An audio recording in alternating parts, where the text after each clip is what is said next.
Hello, everyone, and welcome to Fistful of Neutrons Season 2, A Few Neutrons More. This is our finale. Yeah. We finally got here, everybody. We're here. We're doing it. Finally got here. We finally did. Boo. Okay, I'll leave. Get out of here. Get out of here. No, but do stick around. But I love you. Let's go quickly around the horn, and why don't you give yourself an introduction, say who you are and who you're playing, and how you, a really brief, like 2-sentence rundown on how you feel about this season and how you're, where you're at right now. Let's start with, let's go backwards. Let's start with Grant. Grant, we almost never start Backwards. I'm the caboose, baby. Yeah, wow, this season, so I'm Grant. Rifleman is the character I play. Rifleman is, this has been a whirlwind. It's been a roller coaster. I think the roller coaster broke halfway through. I'm not sure. We've had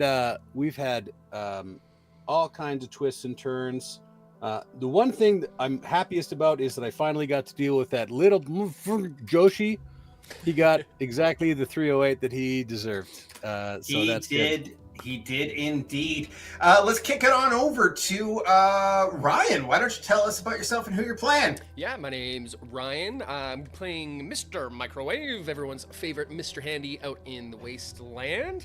Yeah, pretty excited to see how things go. I mean, how the season goes, I think will depend on what happens today, because it's been a hell of a thing. Mr. Microwave's feeling like as optimistic as a robot who has no feelings can probably feel. He's got his new hat. He's feeling like he's like got a bit of his own personality now. He's, you know, he's nobody's sidekick anymore. That's what's happened in this season. Mr. Microwave, whatever happens, he's feeling ready to go. Nobody puts Microwave in a corner. Damn straight. Damn straight. And last but certainly not least, the sort of secret crux of this entire season, Johnny Bottlecap. Raj, why don't you tell us about yourself and who you're playing? Johnny Bottlecap. My name is Raj. Playing Johnny. Yep. Johnny Bottlecap. First time, long time. This has been quite the season. Johnny has not been so much of like the unknown X Factor, but like kind of like the whole point of everything. It seems like he's been kind of front and center of the whole deal about him. So, you know, no pressure or anything. No pressure. So Everything's gonna be interested fine. to see how we all tie off the little bow at the end of the whole season with this wonderful 3-pronged. Every good plan has 3 prongs. Oh God, That is the correct number of prongs to a plan, and we are gonna do it. And I'm really excited to see The that. optimal number of fork prongs and plan prongs. Everything is threes. It's everywhere. the Troika. Yes, absolutely. But before we jump into that, I do want to take this moment to say, to pull back the curtain a little bit. Thank you all so much. We have had a very busy year here at the channel with a lot of stuff going on personally, a lot of people moving, people getting sick, things happening in real life. Like it's been a bit of a rough year to keep on a steady broadcast schedule. So thank you so much, everyone, for sticking around with us and toughing it out with us. We really do appreciate your patience so much. We do this show for you because we love you, and we have a ton of fun making this show for you. So I just wanted to say from the bottom of my heart, thanks for sticking it out with us. It's been a hell of a ride, both in game and in real life. So we appreciate you all. And thank you, Overseer, for this hell of a ride you've put us on so far. That's heading straight towards a TPK. Absolutely. You all are going to wipe on this one. Yeah. And without further ado, you all know it's set in this world of Fallout, so it's going to deal with sometimes heavy things, violence, drug use, and some fucking swears. But we promise to keep it pretty, on the level and not take it to any gross, weird places, just the fun, weird places. So please do stick around, but that is by way of a content warning there for you. And before the curtain descends, we're going to step back, actually, some months ago. When you first arrived, shanghaied into this Kansas territory, you had no idea what was going to befall you, what was going to happen, why you were here even, what it all had to do with you. You made some choices, some very interesting decisions. Some of them were very, very good, and some of them were pants-shittingly stupid. But now, months later, after being kidnapped a couple times and a lot of violence, surviving a rad NATO, making friends and allies along the way. Jail. Frequent jailing. I'm sorry to jail. interrupt you. Straight to jail. Jailings. We are known Straight to jail. entities. After enduring all of this and making both friends and enemies along the way, on the Fallout screen, a little vignette is happening right now on our. If this was the Fallout video game, you would be getting the cards coming up of the decisions that you have made. You have died. Yeah. But now all of those decisions are about to come to fruition. For the Battle of Kansas is about to rage. The battle for Kansas, one should say. You have made allies in the Vault Dwellers, the people of the land, Homes Guarded Coyotes included, as well as the Homesteaders. And you're here to throw down for them and hopefully save them from the scourge that is the Little John, captured by the children of Adam. Now, the curtain descends. Throughout the night, your homestead companions, along with some hand-picked vault-dwelling ghouls, did their level best to sort of play, not exactly possum, but for all intents and purposes, play possum. They definitely set up easily seen camps and campfires along Hub Lake to follow your plan of trying to draw the armies of the children of Adam to Hub Lake in hopes of perhaps maybe getting the Little John onto Hub Lake Bridge. Throughout the night, there were small skirmishes, and the settlers, homesteaders, did their best to ward off the Johnny ghouls that advanced on them. But it wasn't wave after wave of destruction. It was more like stumbling across stragglers more than anything. And they were quite easily dispatched, but not too easily as to make it seem to spring the trap prematurely. They played up being injured, wounded, scared, and on the run.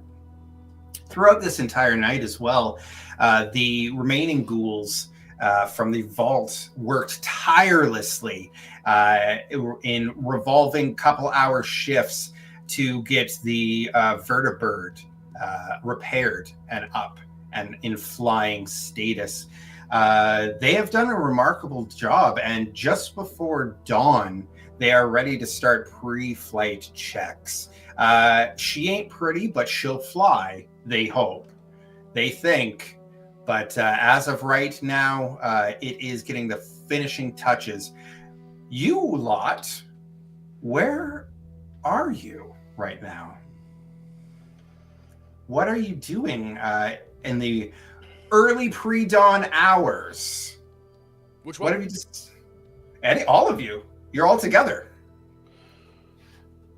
Are we? Yes. Yes. Or are you? I don't know. That's my You want to question, yes. do you want to split the party? You have I don't know, like I'm thinking maybe that might be something down the line, but I definitely know that Mr. Microwave during this time will be helping out with the vault dwelling folks with the Vertibird in any way that he can. I mean, they probably got it, but I mean, he's a big, strong boy. You know, he can probably help them lift stuff that they can't. You know, and also I would also like to inquire. I know I talked a little bit with like Many Shields and Ember and them about the train and whatnot, but I'm curious about like where the train is, and like I think probably at some point Mr. Microwave would have this conversation, you know, while we're having, you know, our battle plans with the other two guys, but like the train's gonna be far away from where, like, we're gonna keep the train's hidden right now, like we've got it squirreled away as like the last surprise, like, you know, Death Star attack, right? But like I'm thinking maybe Mr. Microwave should be on Team Train, and then have you guys be Team Vertibird? I know communication is going to be tricky, but we've got Raven. And like I'm just thinking, like, if we don't have any like player character like holy shit luck point rerolls or something like on the lever of the train, that like something could go sideways if one of us isn't there. So are you suggesting Johnny mans the tow cable? I was figuring. I figured that perhaps Johnny could be Mr. Minigun up in the. Up in the Vertibird, helping out. You have with, to tell me twice. Yeah, because I mean, because the grand plan is Vertibird up in the air, right? With our battle forces on the ground. Use the bird and the forces to like, probably the bird, because you know it's a giant flying thing, and the Little John's probably going to go after it. Draw it to the tracks. Then we throw Thomas Maverick out of the fucking door.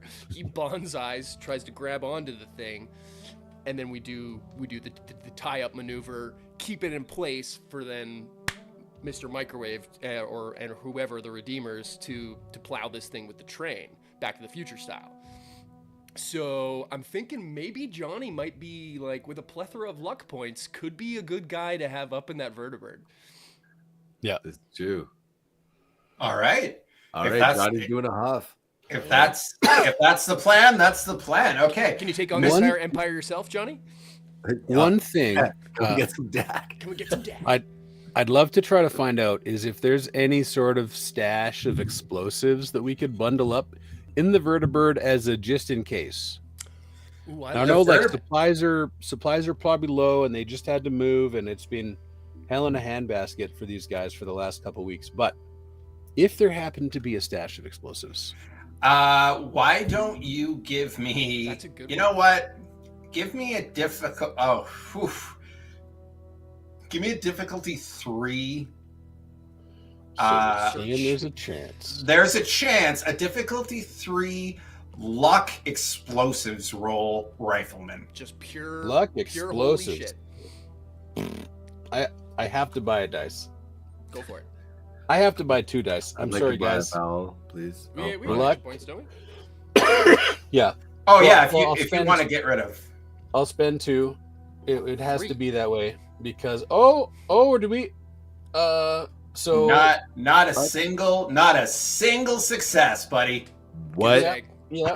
Yeah. So the target number is 6. I was not close. Well, I was close with 2 of them. Yeah, closest 2. Winging a. Okay.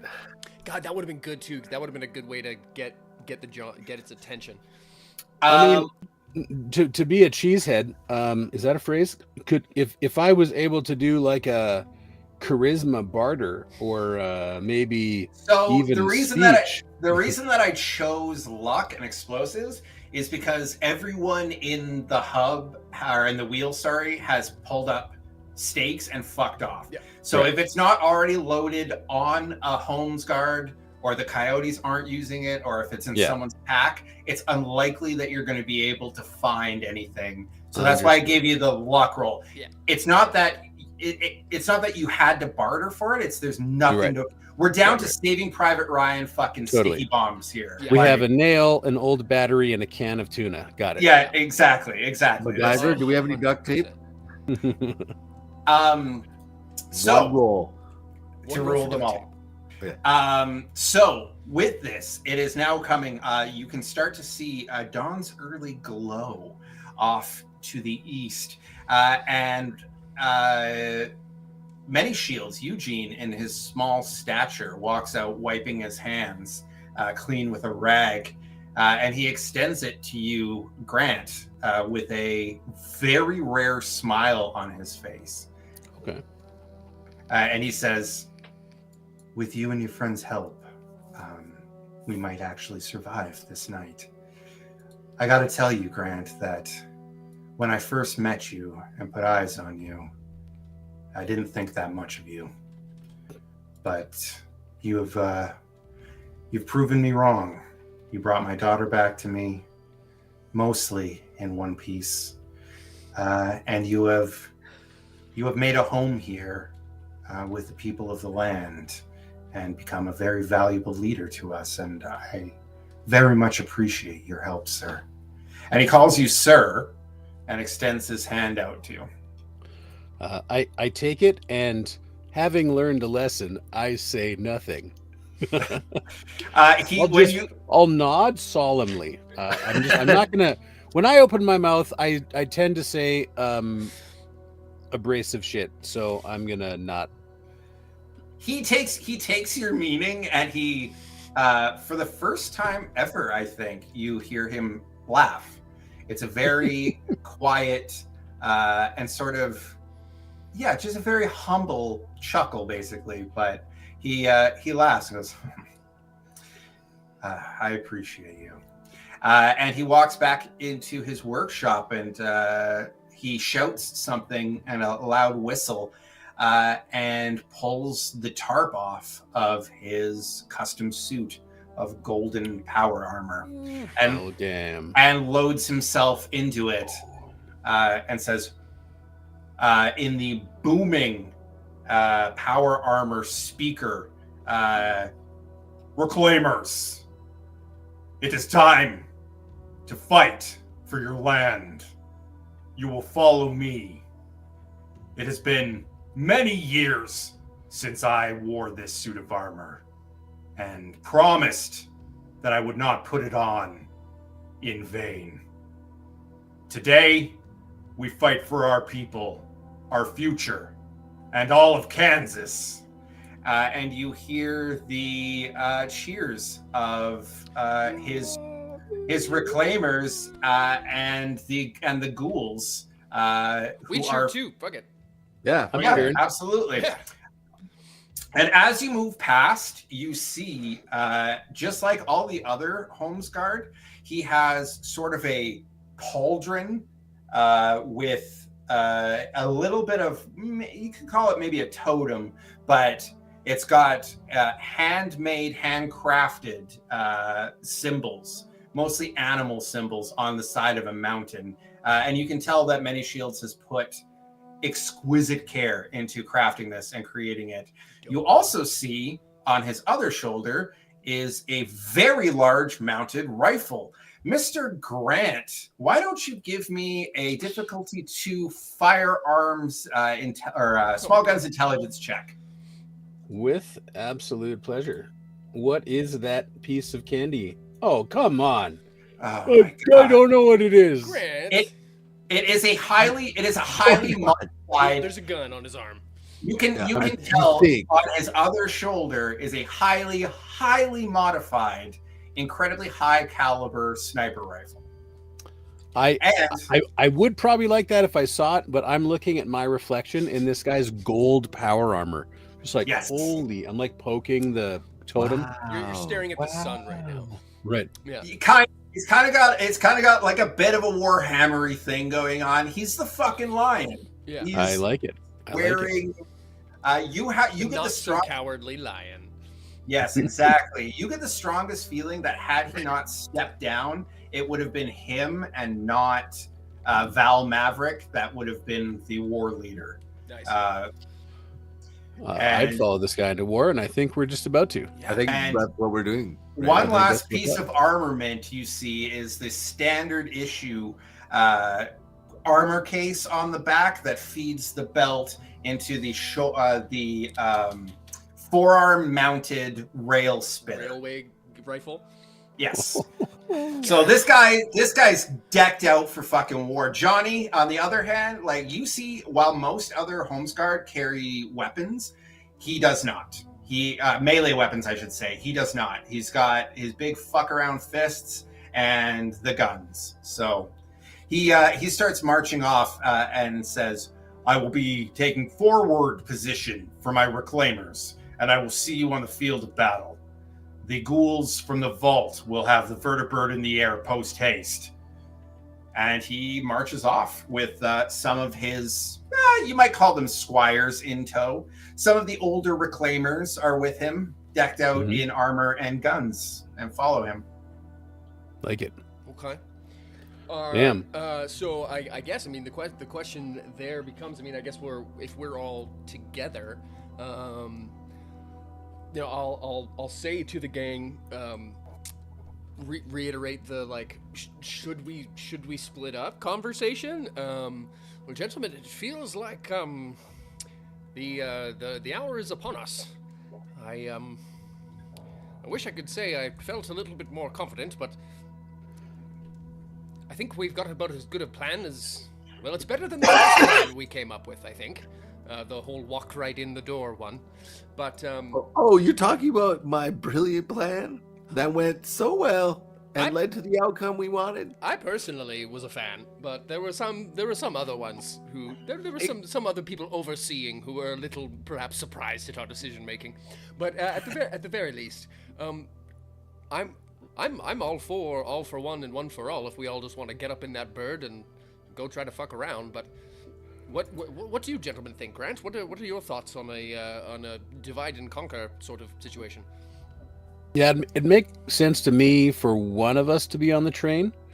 Who, I don't know. I can fall and it doesn't cause damage. And I think Mr. Microwave, I don't know if you have the same mechanic, but you have thrusters. So I feel like Johnny falling is not great. But if he's like strapped in, Johnny, if you're strapped into that minigun, that's a great way for you to have a little blaze of glory moments. As you're having this conversation on the truck, the flatbed, you see a refurbished Vertibird get pushed out onto the helipad. And by helipad, I mean a patch of grass that has been cleared. But the ghouls are getting ready. They're getting ready to get going. And the foreman wheels over. They had found him a wheelchair. He's still quite badly burned. He says, "Well, if you misses want to figure it out, we're about to get up off the fucking ground here." Okay, all right. Well then, gentlemen, this is it. I'm happy to go with the reclaimers and use what scientific knowledge I can to help try to make sure this train hits its target. Or Grant, I mean, you're a big, strong boy. You could also perhaps help in that department. I'll split up from wherever Many Shields is going, so that there is a power armor that's not in the same place as the rest of them. Okay, that's not bad actually. So wherever he's going, Mini Shields, I will go not there. Okay, so you sort of head in the direction of Hub Lake Bridge. Okay. And then I guess fuck it. I'll just go. I'll go with Team Train. I'll ask Mini Shields. Yeah, where get is on this the train. And I'll if no one else is heading there, I'll go there myself. But if there's our team already there, then I'll go meet them. Hey, I'm gonna call you Mr. Microwave, wait! You've got a train to catch. This son fucking of a guy. You son of a bitch. You sons of bitches. I'm going up in that fucking helicopter though, because that minigun is calling my name. Actually, yeah, I'll go up to Johnny at this point and I'll say, "Well, Mr. Bottlecap, I do have a train to catch. You're right, and you have a plane to catch. And if everything goes correctly, I think that you're going to use you're going to use the plane to catch something. I had a better joke. You're going to be the one doing the catching. Wordplay was never your strong suit, Mr. Microwave, Not but really. I love you. I love you too. And I Brief have end to Booma. have a hug with Johnny, and I look to Grant and I say, Master Rifleman, you do everything you can to make sure that this tall drink of water comes home in one piece. I'll do my best. And For all of us. You too, Tin Can. while you're at it, yourself as well. You hear the blades start to warm up, the engine on the Vertibird start to, you know, that the Vietnam helicopter, good Foley. And you actually see as they pivot the the truck around, you see a 17-year-old Kyle. Kevin. Kevin, in a flight suit, a Brotherhood of Steel, like literally reclaimed flight suit with a pair of cans on his head, and it looks very much like this. He's got a pair of fucking cans on his head, a radio on his head, and he's got you can see from this distance, Grant, it's not hard to see. He's got a piece of paper that's been like taped to the console, and he's like going through pre-flight checklists and everything. Danger Zone is playing in the background right now. And he gives a very kind of wary thumbs up to the ground crew, like, all right. Oh no, that wasn't his voice. You might have to play two characters on this one, buddy. I'm so in. Okay, guys. We're ready for pre-flight. Flipping things. All systems go. I'm not gonna die in this thing, right? What? He points at you and tells you to like put on a set of it's actually, may I, Overseer, for fun? Yes, go ahead. Have fun. It's an old power armor helmet that's been like rigged up to like be a flight helmet for you to talk to. I love that. I love that. Nice. Put your hit cans on and we can chat. This thing's heavy as hell. What? Thank you.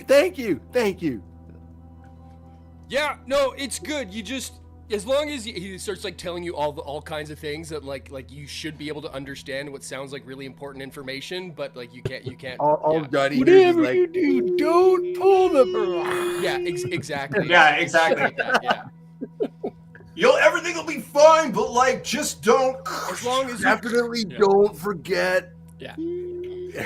You feel both the Vertibird and the truck underneath it lurch, and two power armored gentlemen get on with you. It is Thomas Maverick and one of the senior Homes Guard, who does not have his power armor helmet on, and you can see the full Gen 1 mutiness of him now. He is straight up mutant. He says, didn't feel like we really had to hide from you anymore, so it's really hard to breathe in those things. And he sits down on the flight bench, and you are basically as strapped as you can be. Kevin lets you know that you're pretty much at weight capacity with the three of you, and he gets you in the air. Johnny, as you guys get up into the air, you can tell since the last time you were in this fucking thing, he's gotten a whole lot more confident. It is a much smoother ride, and you get the sense that it feels like Kevin's bird now. And off in the distance, high in the sky, you can almost barely make it out, but there is a hot air balloon hovering over Hub Lake as extreme Overwatch. Yeah.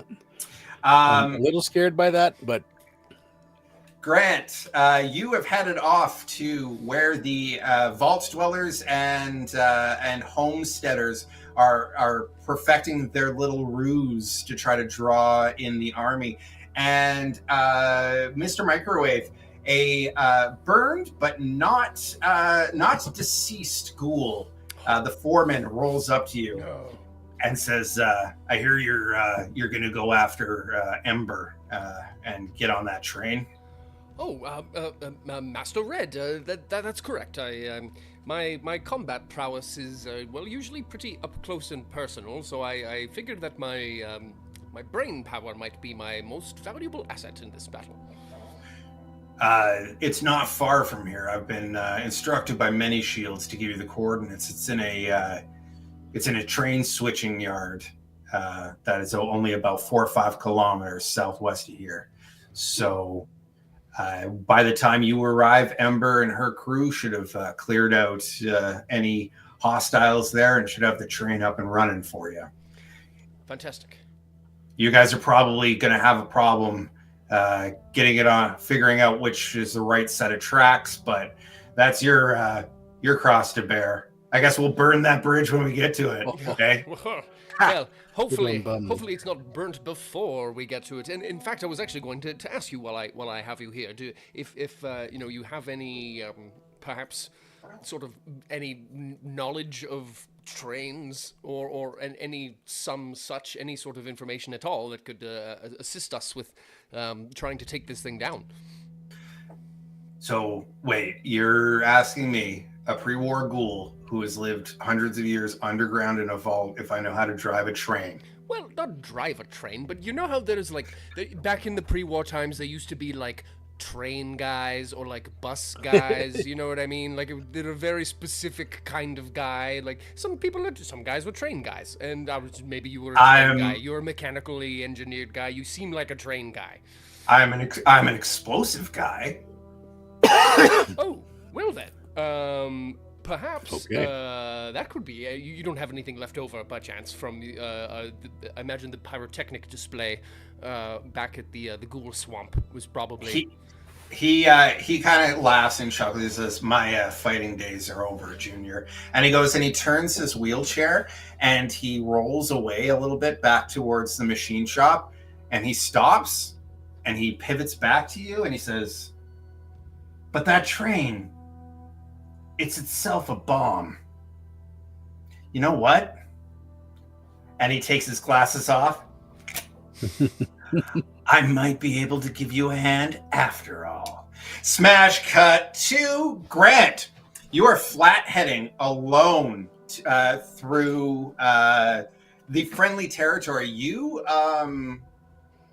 spent a lot of time trudging around Kansas this entire summer. You feel perfectly at home where you are. You get the sense that you are being watched, but that makes you feel exceedingly comfortable. My boys are out there? In fact, well, you don't know where, but you know they out there. Yeah. Or I won't make character decisions for you, but you do hear every once in a while very familiar bird calls, signal whistles, and a very well mimicked bird calls that are a little bit wrong for the time of day.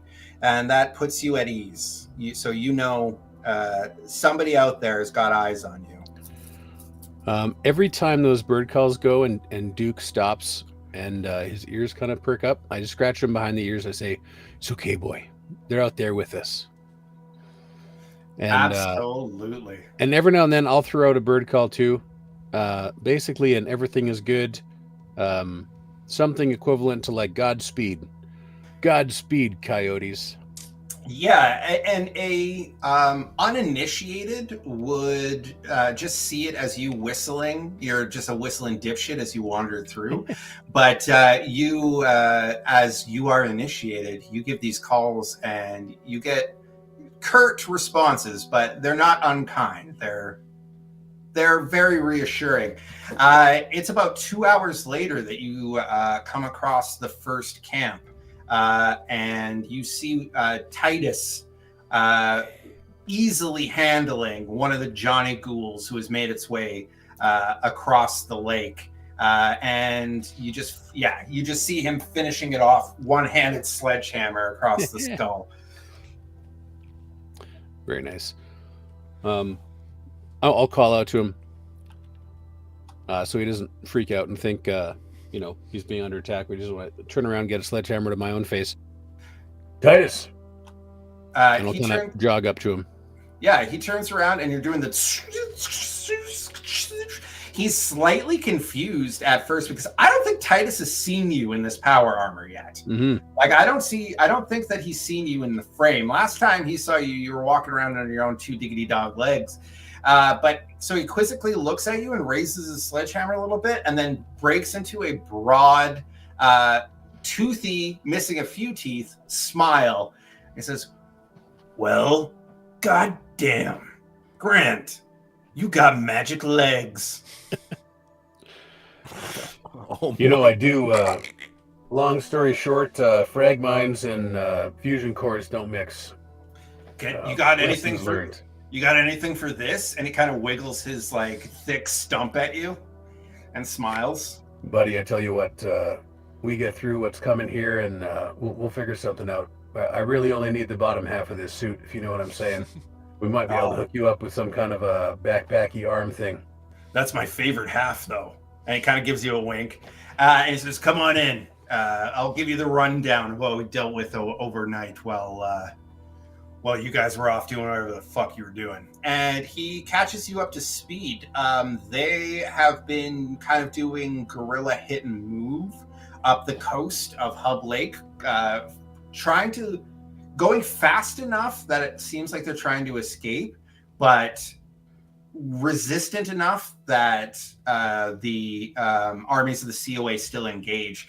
He tells you that it's mostly been Johnny ghouls, but they have run across a couple of the Children of Adam warriors with their atomic ray dish guns and shit that were fairly easily dispatched.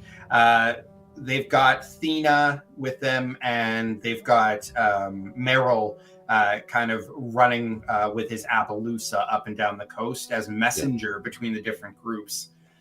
So he has not been engaging, but Thena's on the lead group, and Titus is bringing up the rear with Romulus. Awesome. Well, seems like you guys have yourselves a little operating plan here. How do you want me to slot in? Well, you just give us support. I mean, this is kind of your rodeo. We were just told to draw as many of them northward to the bridge as we possibly could. There's one damnedest thing, though, that we could hear the Little John all night across the lake. And this lake is fairly sizable. It's not small by any means. It's not a great lake. You can see clear across it. But he's like, whatever was going on, we could see the irradiation. It was glowing green and making one fucking hell of a noise out there all night. We thought it would descend upon what was left of the wheel, but it's been kind of in a bit of a holding pattern across the lake, and I can't fucking figure out what to do with it. Well, my understanding, I think, as far as the Little John's concerned, is that Vertibird is going to be a bit of a mosquito. Try to draw that onto the tracks. Got Mr. Microwave, Ember, and some others on the train, and try to use that train as a 10-ton enema. And our job, I think, kind of stick around that bridge, see if we can't draw some of those Johnny clones somewhere we can make mincemeat of them. Maybe draw them on the bridge, chuck them off. Kind of just keep them away from the main attraction here tonight. Train versus Little John. All right, well, I guess we have our marching orders. We're gonna head north to the bridge and try to keep these fucking things engaged. It's a damnedest thing. Your plan, it really reminds me of a movie on a holotape that I watched when I was a kid, but I can't remember now. Does it remind you of two movies, actually? And then as he starts to walk off to the north, he starts whistling like... Anyway. Probably just a coincidence. I think so. I don't mind. I like the tactics. I think I might. I'm not so sneaky anymore, but I think I might try to engage, do a little couple headshots on some of the Children of Adam, and then slink off again. The Johnny clones I'm not so much worried about anymore, but any Children of Adam, I feel like if we can thin them out before we get to the bridge, that might be a good idea. Yeah, they seem to be using them. They seem to be using them like we used to use like our commanders in the Legion. They use the Johnny clones as grunts, as fodder, and they kind of hang out and act as officers in the back. I have a feeling that these things aren't meant to live too fucking long, to be honest. They fall apart like fucking tissue paper, but there's a goddamn million of them across the fucking lake, I can tell you that. Yeah, you can still get crushed by tissue paper if there's enough of it. But those Children of Adam, they got heads as explodey as anyone else's, and maybe we should do some of that, pop some watermelons, so to speak. The exploding heads. Okay, Yeah, so you narratively, we're not going to get into it. You melt into the bush. You become the Viet Cong of Kansas.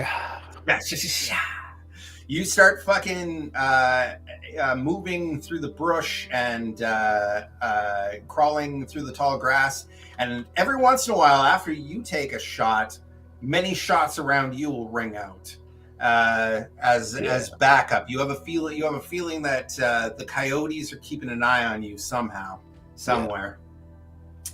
Let's smash cut over into the I want to go with Mr. Mike next, actually. Okay. In the same amount of time, just as Grant is... I love that he split the party again, by the way. I just finally get you back together, and you're like, we should go 3 separate ways. Yeah, I mean, it didn't, actually think about that, but yeah, I mean... No, it's okay. It's all fine. We're Game of Thronesing it. I'm letting you do whatever you want to do. This is fun. Yeah, cool. Just about as Grant is hooking up with Titus, you arrive on the train switching yard, I should say. As you approach it, it is unassuming. There's a work shed that you can hear a lot of commotion going on inside. A couple gunshots, but mostly it's scraping metal and banging and clanging. And yeah, it's probably about 8 o'clock in the morning. The sun has just fully, for true, come up. What do you want to do? Well, I'll find whomstever is dealing with this train situation, and yeah, see if I can't wrap my head around what this thing's all about. Yeah, because I mean, it's the Fallout world, right? I mean, everything's fucking atomic powered, so one would imagine... Oh, thank you, Chaos Justin, for subscribing to the channel. But one would imagine that this thing's got some fusion core-y... Like, what's the engine of this thing look like? So, it's very interesting that you should mention that. When you left the machine shop in the wheel, the foreman gave you several printed instructions. And with them, he gave you basically Cole's Notes versions on how to wire fusion cores to explode in various types of machinery. Okay. So as you approach, you float in, and you recognize immediately Ember is trying to get this train working. It is her train. It's the one that you had relieved her from when Grant shot her directly in the fucking face. Yeah. And she knows it like the back of her hand. Just like Kevin was doing some pre-flight clicking, you see Ember cranking gears and whatnot, getting this thing up and moving. And finally, she pulls out a fusion core and slots it into the fusion generator, and the train boots to life. You see, as if you recall, it was kind of a jury-rigged like APC on train wheels. Is the way that I described it. So not so much of a train as a heavy APC made into a train. And she turns around and goes to speak to you and remembers nothing can come out. So she makes some hand signals to you and beckons you closer. Oh, yes. I think I kind... Sorry, could you repeat that? She basically... Speak and spell thing, or... No, she doesn't have a speak and spell thing. Y'all haven't created one for her yet. She's unfortunately... She had something. We were talking to her before. Oh, it was through her terminal, I think. A chalkboard. Mm-hmm. I think it was through her terminal. Yeah. It was through the computer terminal. Yeah, okay. She doesn't have one out in the field. Gotcha. She beckons you closer, and she shows you as you come closer. She's got 2 of the other Redeemers. Fumbles is with her. Yeah. Okay. Yeah, Fumbles was sent with her, and I believe I sent Katerin with her as well. Sure. So she's got 2 coyotes with her, and Fumbles says, "Mr. Microwave, it is damn good to see you." It's good to see you too, there, Mr. Fumbles. But to be honest, I'm sure we've been seeing you a lot of you, and we wouldn't even know it. He says, "Well, more like I've been seeing you mostly." Yes, that's kind of what I meant. He says, "From what I can gather here, Ember has an idea to get us within about 2 kilometers of this thing, and then basically when she gets a signal, sprinted onto the bridge. We're gonna bail off. She's gonna bail off, and turn this thing into a basically rolling bomb." Indeed, that's more or less the plan. I'm curious specifically. I've had a word with one of the ghoul, the ghoul foreman who's given me some instructions on perhaps maybe making this thing even more weaponized in the form of an explosion. But I'm curious, Ember, with your experience with this vehicle of whatever type you want to call it, is there how fast can it go? Because this thing is pretty fucking large, and I'm curious about like how we can get it up to like terminal speed. Is there any way, like, are there other train cars here in this thing? Like, can we like hook up a bunch of like old pre-war train cars to it to like get as much mass going behind this thing as possible, and then like pull the pin? I just shot my hat off to like, and then like shoot the caboose, not the caboose, the engine like at it while we like dip off. You know what I mean?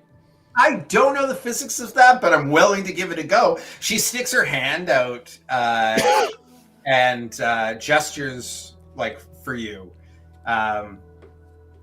You just see her gesturing with her hand. Yeah, I'm aware. I don't speak Spanish. She grabs a piece of like dirty rock and writes on the floor paper. Yes, we facilitate. I mean, she's been communicating with these other humans. I imagine, like, yeah. Fumble says, "Does she saw you looking at that paper? Hand it on over."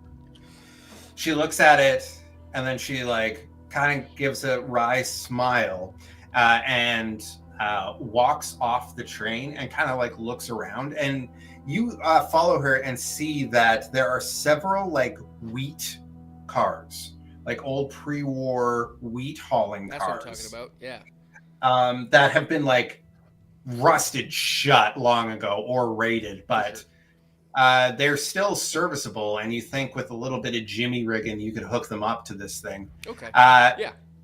She walks over to a chalkboard that is the train switching like schedule, and kind of flips it over and starts like writing in her power armor with like this dirty rock, just like scratching it in. Okay. And you can tell like she is so clearly her father's daughter. Like these are like some mathematical equations. Yeah. She's got like load weight, velocity time versus like speed, yada, yada, yada, whatever. And she writes a number at the bottom and circles it and then underlines it. And it just says 88 mph. Fuck yes. And we're going to switch over to Johnny. Johnny, you're in the Thunderbird. You're going north to the train track. You got the hang of the headset. You kind of have to, it's way too big for you. You kind of have to hold it down for it to get, the sound into your ears and you be able to talk to it properly. But you and Kevin have had a little conversation on your way up to the LZ. What are you talking about? Just figuring out how to make sure that the gun's up and running in good order, and make sure I know how to run it appropriately without jamming it and all that kind of like if I gotta take a break every 12 seconds or if I gotta do something special with the triggers, talking about that kind of stuff. Yeah, absolutely. He gives you what he knows is the quickest rundown. He doesn't know too much about ballistics, actually firing the gun, but he knows a ton about the specs. He tells you exactly how much ammo they're carrying on board, how long you can run the gun for, and how long you should run the gun for at max firing rate before it's probably going to explode. And the gun got like, because we broke it and then repaired it. Oh, we so lost it's the barrel. Like, yeah, it's like one less damage dice per shot, right? Yeah, exactly. So you did guys. The gun is super damaged. It's only -1 combat dice from the billion it spits out. Don't worry. I mean, it's only super damaged. It's pretty damaged, guys. Yeah, he gives you that. He gives you that, and Thomas Maverick kind of runs you through what his plan is. He's like, well, basically, we've got this here winch that I'm going to hook up to this. And he points on his back, and there you see like a brand new welded like connection point. So I'm going to jump out, and then I'm going to clasp onto the Little John, and then Kevin here is going to fly in circles around its legs, if I understand correctly. And Kevin says that he's not really excited or wild about that part. And then hopefully immobilize it for long enough that we can kill it. It's probably going to mean that I'm going to die. You're going to die. Kevin's going to die. There's going to be a lot of people who are going to die on this thing. Great pep talk. Damn. It's your plan, man. I'm just here for the ride. He puts up his arms. It's not so much as like he's upset. He's just like kind of resigned to the fact that you guys are on like the most dangerous part of the mission. He's got to fucking swing out of a helicopter, clamp onto a suit of power armor that's the size of an apartment block, and have a rookie pilot fly around in circles. Holy shit! Are we the Suicide Squad? I didn't want to tell you this before we were in the air, but we're kind. Yeah. Well, we're kind of. Fuck me. And we're here, I guess. The big mutant, he's got like a fucking stogie in his mouth that's burning, and he kind of just gives you a thumbs up, like a big smile. Which mutant was it? Is it Chip or is it? Sorry? Which mutant is it? I can't remember if you said if it was Chip or if it was one of the other ones. Oh no, this guy's name is Dutch. Oh, gotcha. Dutch. This is Dutch, the super mutant. Nice. Yeah. He's got a big fucking stogie, and he's like, he knows the deal. He knows this is probably going to be a one-way trip. Yeah. So anything that you want to do while you're in the air, Johnny? You're on your way to the LZ. The plan is they're going to fly you north of the bridge and put you down pretty much equidistant from when the train's going to come in, and you're going to go in and be a distraction and wrap up the legs beforehand. Any modifications to this plan now that you know it's kind of a one-wayer? Johnny has like the briefest flashback to Vault Tech training with Sarge on how to aim. There's like a particular like Sarge like putting his arms around him and changing how he's holding something like a golf swing. Yeah, it's like Sarge it's like coming to Happy here you are, Gilmore, you sweetheart. know? It's like your come to God moment. It's Yeah. like Sarge is with me aiming this gun today. Just remember that thing he did that one time. Anyway, that happened briefly in Johnny's mind and resumed. Like the 80s, like the Rocky montage, like before he's getting ready to like go. He's like, totally sweaty. Been jogging for an this hour. one's for Sarge. Yeah. It's up for you, Sarge. So the Vertibird, at about the same time that Grant is hooking up with Titus, and Mr. Microwave I am hooking up with Titus. and Ember are figuring out how to get this train moving. You land in the LZ, and your orders are to lay low until you can basically see that the Little John is close to the bridge. You go about checking your gear just like everybody else, and it is a very beautiful and quiet autumn day on the Kansas prairie. If this was any other day, you would find the peace and stillness and silence almost calming. But since some shit is about to go down, Johnny, you get the distinct feeling of like, this is the last deep breath before the plunge. This is your last time to get your thoughts in order before shit hits the fan. And almost poetically, as you were thinking that and looking across the plains in the beautiful August morning, you hear a very large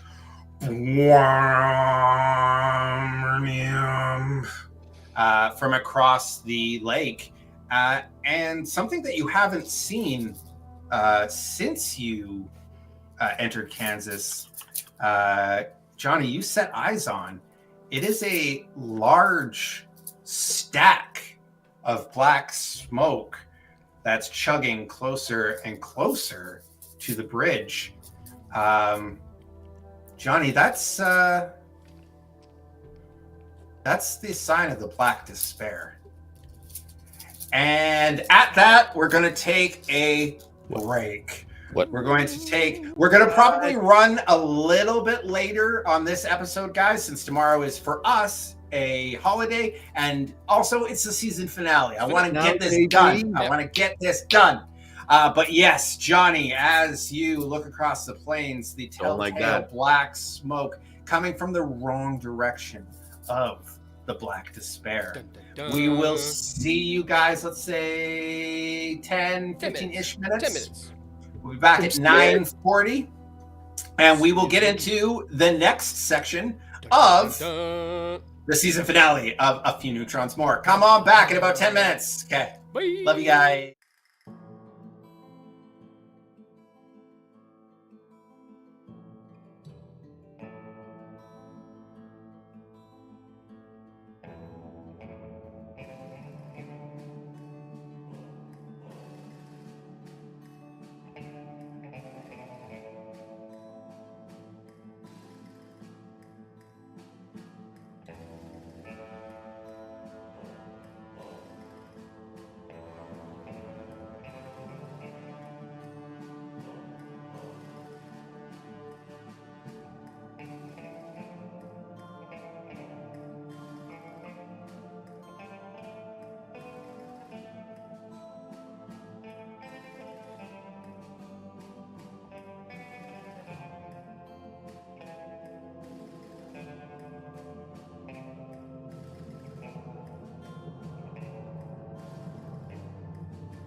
Hell yeah.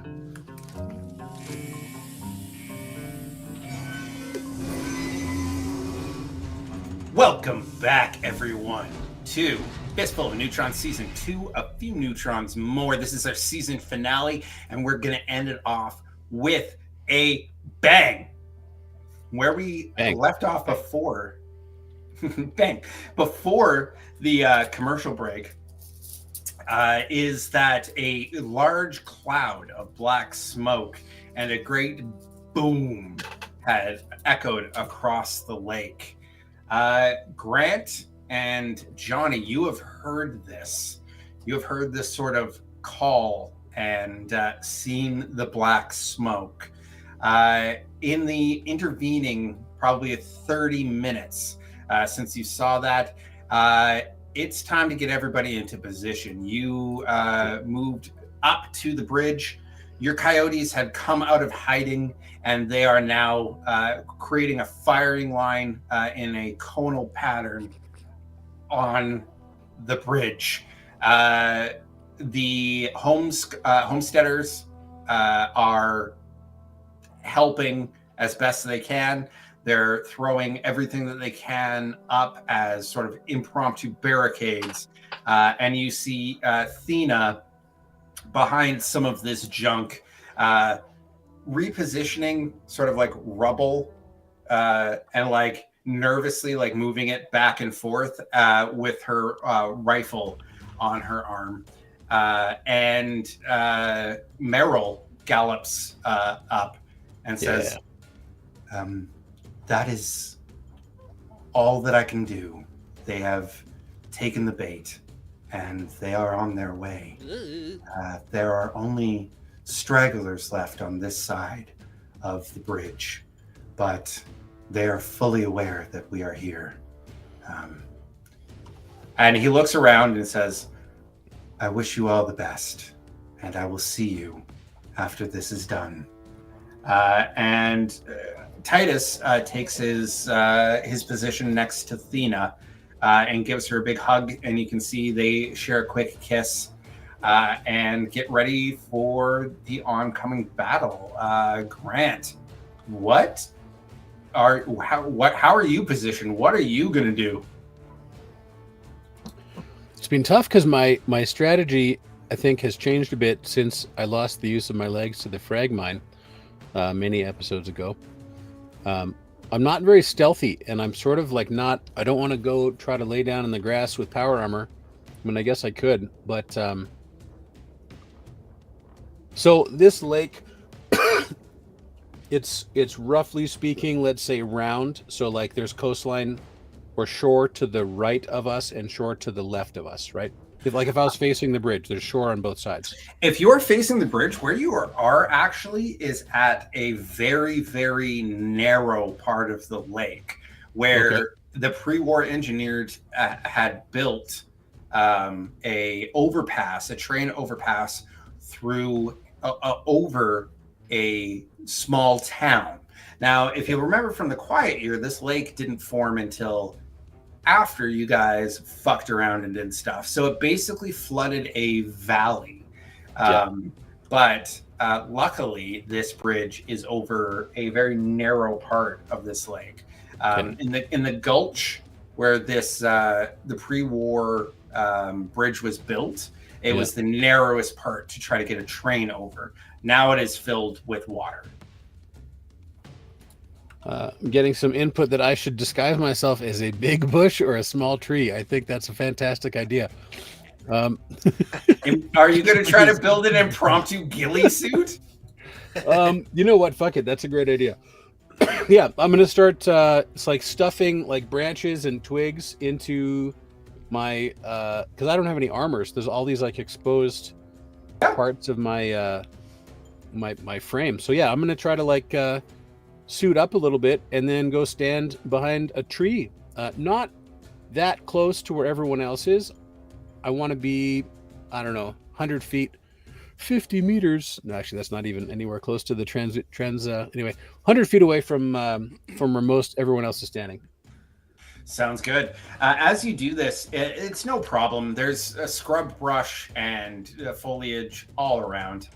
Okay. You pack your suit as best you can. Can you give me a difficulty 3 stealth? Ooh, intelligence. Intelligence. Intelligence sneak. Yeah, I want you to create a difficulty 3. This is going to be hard. You're in a suit of power armor, and we're in the end game here. You got to make some big rolls to get your shit done. Crit. One success is not enough. You look like a dude wearing fucking bushes. Wearing shrubs. Good. That's fine. Grant, you as a player character know this. Grant, the rifleman, as a character, thinks he did a pretty good job. I'm like, hey guys, what do you think of my shrub suit? And they're like, oh, the coyotes give you like a frown. Like, dude, did we not teach you anything? Like, oh my god. Keep her up the shrubbery. Okay. But I will, as I only have a medium range weapon, but I will, as soon as I see any Johnny clones or Children of Adam get anywhere near within range, it's just like, it's the Alamo for me, and I'm just going to start doing headshots. So, yes, occasionally a small like cadre of Johnny clones will try to like make it across the bridge, and they're very super easily cut down by both yourself and I'm not even going to make you make these rolls because it's on like a choke point. They're coming from the far side of the bridge. They are, but Grant, give me a survival intelligence roll, difficulty 2. Rolling those beautiful dice. How's another single success? They're probing you. They're like, these are probing raids. Can I see? Like, I'm going to try to pay attention to like the glint of binoculars or something. Like, I'm trying to see if there's someone with a bit more brains somewhere calling the shots. And also, I don't think Raven's with me, but I'm also going to keep my eyes peeled to see if Raven is like flying around sending messages back and forth from the balloon in the sky. You see the balloon in the sky. You have not heard from Raven yet. Okay. You are also not. You don't have the HUD for Raven. Yeah. That was. Well, I'll just keep doing that. I'm looking for who's looking at us. I'm shooting headshots. That's smart. Any stragglers crawling across the bridge, and I'm kind of in a holding pattern otherwise. Excellent. I'm so glad that you brought up the balloon, because the next thing that happens is red flares start popping out of the balloon. Something's wrong. Something unexpected has happened. Okay.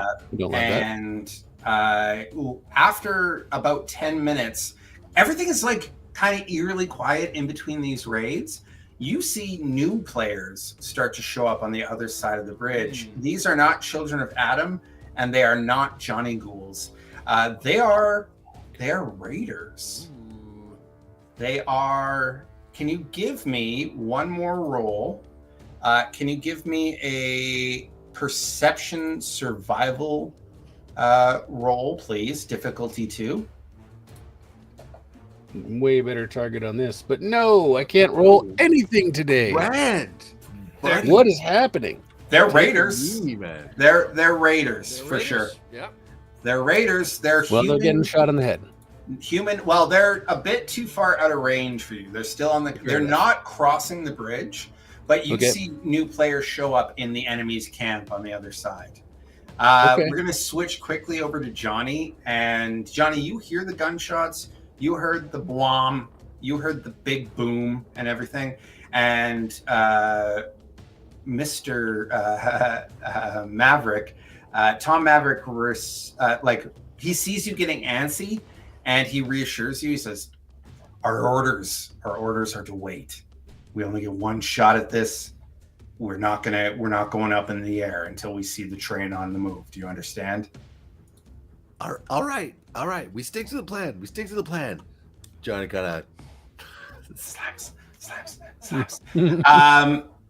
And after you hear this, a loud, incredibly booming broadcast. It's not so much a someone speaking is someone, if you had like Marshall stacks on Marshall stacks being broadcast over, you hear the voice of Confessor Gray come out of nowhere. Sweet. And say, inhabitants of Kansas, I welcome you to a brand new era, and I thank you for all being here. I appreciate you, and I cannot wait to bring you into the loving orbit of Adam. Go ahead. What do you want to do? I shoot in the direction of her speakers, knowing I probably can't hit them. It's way out of range. It's I'm gonna just like parabolic distance. arch. I just want to like have a zing go by them. You just want to shoot some. It's a long range middle finger is what it is. Yeah. After this battle, the unbelievers will be cleansed from Kansas, and this will become the seat of the new children of Adam. Our power will originate here with you. I will bring, after we eradicate the resistors, I will bring the children in the vault into our fold, and then into the loving, warm embrace of radiation. Likewise, any of you who throw down your arms now will be spared absolute destruction and be welcomed into our fold, as once this battle is concluded, and please do know it will be concluded with our victory, I will move my army and my mobile glory platform far to the east, to the caverns which you think are secret, and I will bring every man, woman, and child of the people of the land into Adam's glorious, warming, loving embrace. I don't know if she'd be able to hear me, but I definitely am going to yell, "The fuck you will!" And then I shoot again in her general direction. Yeah. General direction. General direction. That being said, the earth shakes. Oh, don't love that part. And about 250 yards back from the bridge on the other side, you finally see in all of its glory, Grant, the Little John. It stands 30 feet high and is massive beyond anything that you could have ever imagined. It is terrifying to behold, and from it, off-gassing, is this green, disgusting smoke that rolls from it and down onto the Johnny clones, who seem to revel in it as it flows off of this thing. And from the Little John, you hear the voice of Professor Gray say again, "You see the might that we wield. Please do not throw your life away and come into the oneness that is Adam." Grant, So give me... Just to be clear, Yes. they're north of us on the far side of this bridge, on the other side of the narrowing part of the lake. We're on You the know what? south coast. I'm gonna go ahead and why don't we open up that old battle map? We're back into the battle map right now. I just want to understand that like it's not like south of us and she's north of us, so I start making like tactically unwise decisions. You? No, never. No, it's Not it's even on one. It's on the far side of the bridge. Like we can finally see this. This Oh, is yeah. what we've been waiting Yeah. for, right? Yeah, you can finally fucking Yeah. see this thing, and it is huge, insanely huge. Like you can see this thing from a great far distance off. That thing that says T, is that the train? No, that is the Little John. Right. I am going to open the map again, and I need to upscale that thing because it doesn't do it justice. What thing? Well, you can't see it yet, but the T is the Little John, and I'm going to increase it in size. Oh, We can't see. I can't see whatever you're talking about. the There it token. is. Yeah, I got it. And I want to. My plus doesn't work on this. Did she get totally intimidated when I yelled "the fuck you will" and She didn't- decide to change her You know mind? what? I'm gonna pull it back. I'm out. She didn't I'm even out there. hear. She didn't even hear you. The din on the course. other side. The din on the other side of the bridge is immense. Like there's people moving around, orders being shouted. Johnny like- clones are like, hey. Yeah, exactly. And now these new raiders have shown up, and they're all wearing like gas masks, and moving in and throughout the army of the Children of Adam. Those raiders are dumb. They're dumb jerks. Okay, Let's baby. let's move on over to Mr. Microwave. Mr. Microwave, in the intervening time, you have been able to get the train up and in operational order and hooked up two of the more salvageable train cars to Nice. it to give it more mass. Yeah. During this time, through like mime and writing and whatnot, Ember has told you that your plan to like disengage it isn't going to work. They just need the mass. Yeah, like I figure we'll just keep it like as a bigger weapon now. And she gives the thumbs up to everybody and throws a switch, and you start Hell to yeah. depart.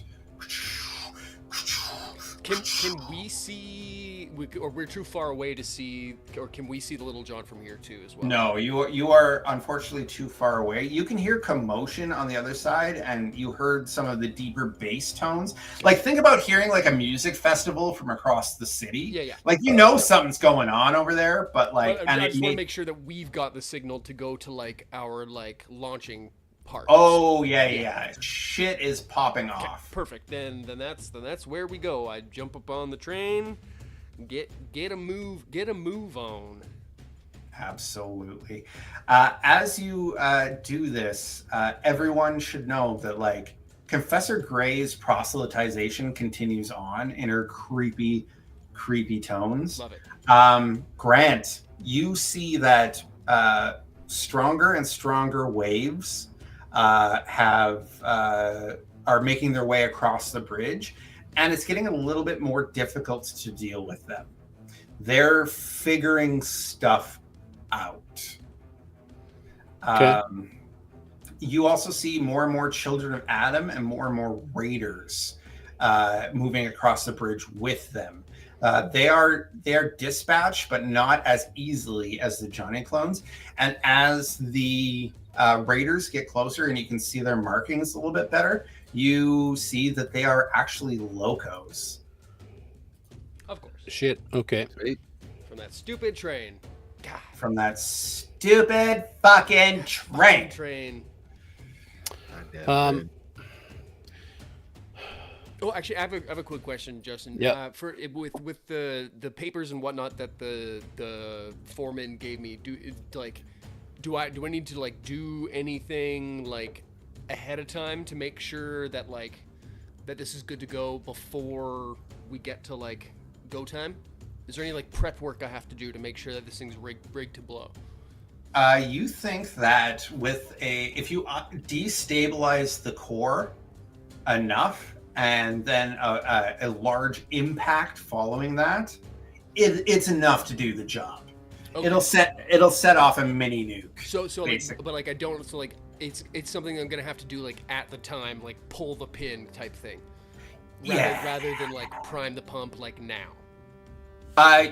Do you want to try to do something now to set it up? Well, It's up to you, man. Well, that's why I'm asking The, you. Like, what do I have to do to this train to make it like? Is it something I can do on the fly, or like if I do it now, is there a chance I'm gonna blow us all up? As the train is moving, you can destabilize the core now. So like, as I'm it's gonna running, wait until we're en route to actually like smash Okay. this thing then. In that case, Okay. that's what I wanted to know. Like, what's the process for making this thing a bomb? Okay, cool. Yeah. You can, it's you need to do some sciencey stuff, which means rolls to destabilize the core, Cool. and then the core will be unstable. So any significant impact should make it detonate. Okay, so I'm gonna wait then in that case to do it like when we're like on the actual like kill shot, just in case like I don't know, fucking some ghouls attack us and blow us up while we're sitting still or some shit. We're going to switch on over to Johnny, and Tom Maverick says to you, all right, this is it. We're now just waiting for the train. Is there any last thing that you want? Wait, sorry, waiting for the train? No, we're waiting for the Vertibird. Okay. The Vertibird is the bait to get to bring the little John across the bridge. Yeah. And then Vertibird ties up thing, and then train punch. Oh, well then I guess, Johnny, it seems like you need to do some leadership right now. Johnny's the bait. I think we're up, gentlemen. So let's go fucking get after it. All right, you give the signal, and Kevin gives the, and he's kept the engines hot, and within a couple minutes, you guys are in the air. Johnny, over the radio, you hear Professor Marvel, and he says, anyone who can hear me, people of the land, I'm broadcasting through Raven right now. Something terrible has happened. There's a large train, and they're unloading a large amount of raiders, probably dozens, I would say, are getting off the train. One, it seems to be the leader, is a very badly burned woman in a suit of power armor. No shit. Can anyone read? Can anyone please come in? Johnny, that's you. Yeah, I'm hearing you. This is Johnny. Mr. Bottlecap, you must be aware that the forces are stronger than we imagined, and it seems that that woman who brought you here has her train and has come in full force with her raiders.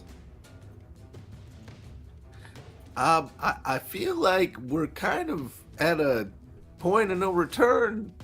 Cool. At More this stuff to stage, kill.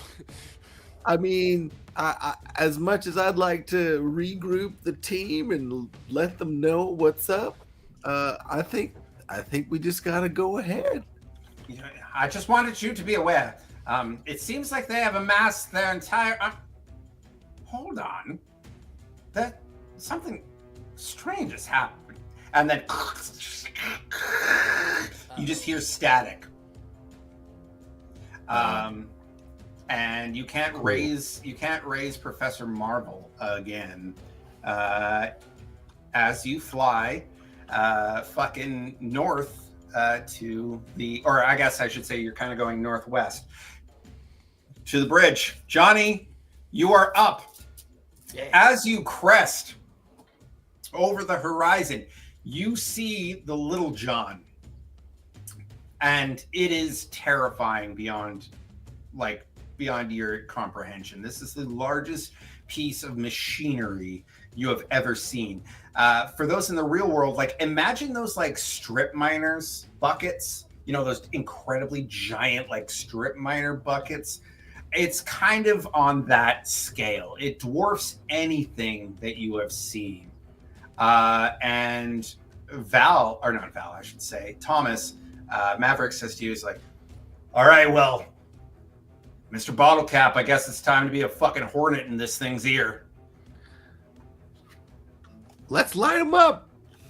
He gives you the thumbs up. I want you to get on the minigun, my friend. I would love Strafing run. Yeah. Yep, you're doing straight up strafing run. Do you have the minigun still in your? You're gonna just use that minigun in your inventory, and I want you to make an attack roll on the Little John. You can place yourself for for all intents and purposes, you can place yourself close to it on the map, but just in the theater of the mind, you're doing a strafing run and flying around it. Yeah. And what is the challenge for this? Is it strength and big guns? You're shooting this thing. There's no. This isn't Big like a guns. challenge. Yeah, big guns is strength. Oh yes, sorry. The skill. Yeah, You sorry. know, I thought you were doing. We were dice talking about a skill check. component. Yeah. So, if I got a strength big guns, can I replace with luck and big guns? Because I have. Of course you can. Because I have a 4 for strength and a 0 for big guns. Oh, Of course yeah, you can. Let's check that out. And But you know what? I do- buy I a dice do or two want- while you're at it here. I feel like this Yeah, is a maybe- good. Like, let's make it happen. If not now, Okay, I'm gonna buy- Now's I'm gonna not buy- the time If to not finish now, pushing. then when? Yes. I'm buying 2 dice. This is the first volley in the War of Kansas, Yeah. and we're about to do it. Let's fucking go. All right, You're here we about go. to either save or condemn Kansas. Johnny, let's fucking do it. yeah, baby. Target number 10. Oh, please work. Please work. Please work. Oh, yeah. That's a hit. Yeah. Unload on Nice. this thing, buddy. Nice. Unload on it. Here we go. The repaired fucking minigun fires up, and yeah, you. Well, That's that's off to a two good start. two damage. It's narratively You quite hit. good. So as you're flying around this thing, you aim dead on its incredibly large head. Imagine like the size of an apartment like room. That's what the fucking helmet looks like. It's like this is like twice as big as Optimus Prime. The large head on the little John. The large head on the Little John. Correct. And as you unload on it, the bullets bounce completely directly off of it. Just like you're unloading on this thing, and it's ding, ding, ding, ding, ding, ding. And in fact, some of them are redirected, like whistling off into the distance, and some directly at the ground, and just like tear up a couple of Johnny clones. This is completely unaffected. Like, and you hear the voice of Confessor Gray again say, "Your violence will mean nothing in the end. It should be best that you put down your Thunderbird and join our fold again. Mr. Bottle Cap." Join this fold. Yeah. I got got your four for you. phone right here, lady. That was Johnny it. That hangs was his ass out, gives her the full Yeah. moon. That was it, gentlemen. That was the opening volley, and Hell yeah. with that, the floodgates sort of open on this. I declared and war. Okay.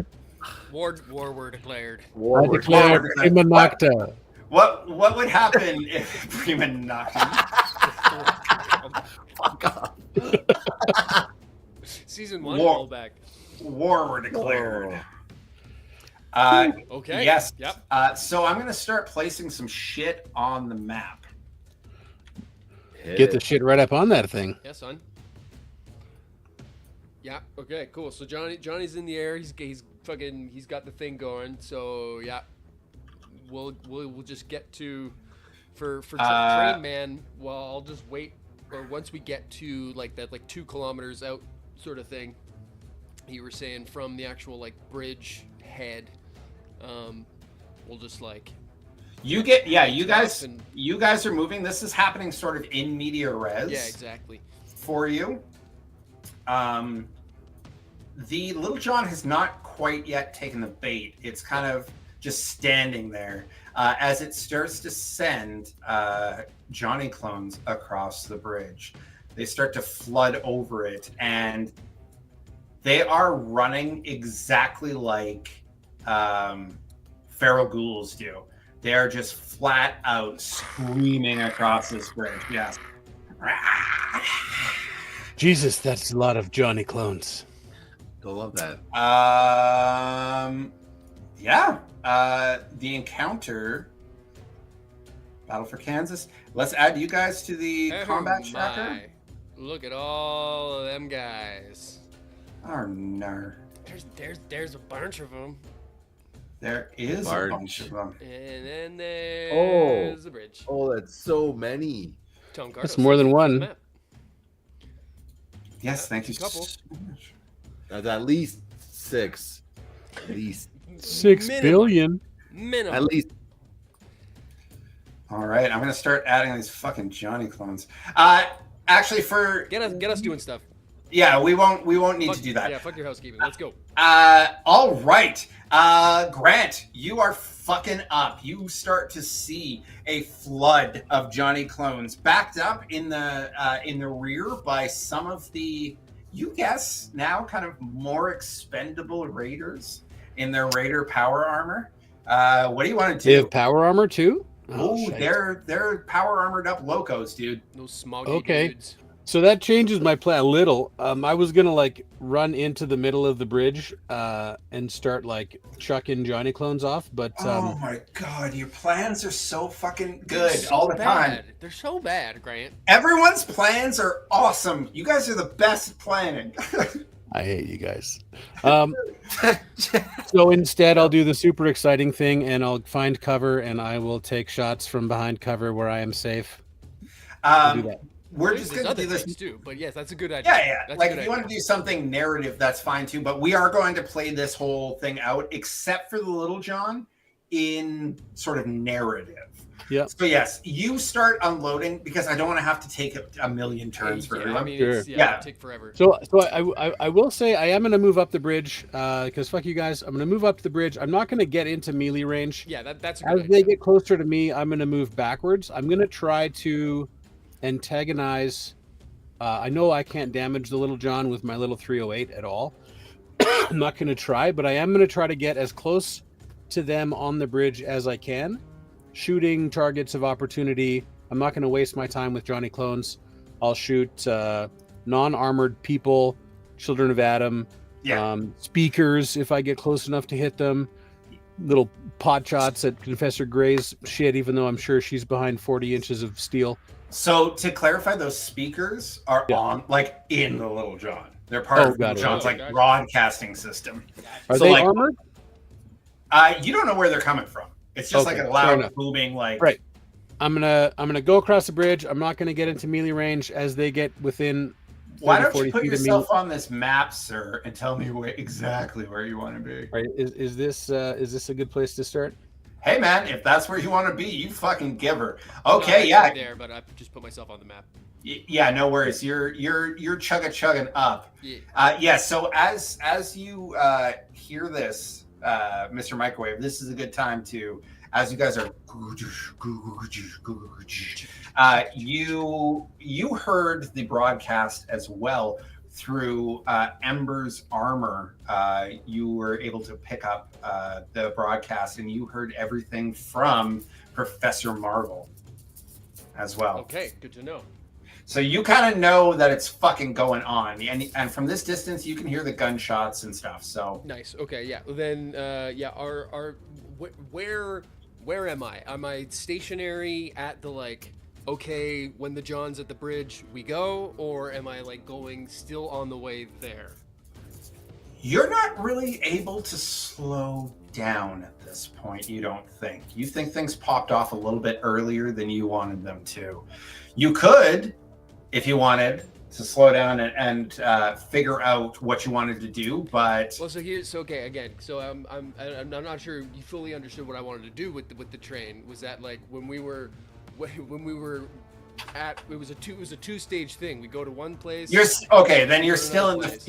you're still in the first stage. Then you're still on the way to the setup what I'm area. asking, so then you got to let me know. So this train can't stop then? This train can't stop. If you want it to stop, the train can stop. I thought I couldn't slow down. If it goes slower than 50 miles an hour. Yeah, exactly. Then you die. Yeah. No, like you could continue on with the plan if you wanted Yeah, to. I have one job. When Little John is at the thing, I go. That's what I'm waiting for. You haven't set eyes on Little John yet. You're on your way to your staging area, your setup exactly. area. Where you But, go. Okay. sorry, I got confused because 2 seconds ago you said, "But you can't stop now." I was like, "What?" No. I said you could stop, or you could just say fuck it and throw the lever. Well, no, we're not doing that because we're waiting for the plan. Okay. Yeah. Okay. So again, I'm waiting to get you're to this spot. you're chugging up, and we're gonna go a little bit into in media res. As you approach, you're about 2 kilometers back, and you can absolutely see where this battle is being pitched. And no, the Little John is not on the bridge yet. Okay, yeah, that's what I'm waiting for. I'm hanging out there. I'm watching, making sure nobody's like sneaking up on me or anything. But yeah, like I have one job to do in this thing, and it's get that train from where it is to that thing when I see it. Okay, sorry, I was a little confused at what you were asking, but okay.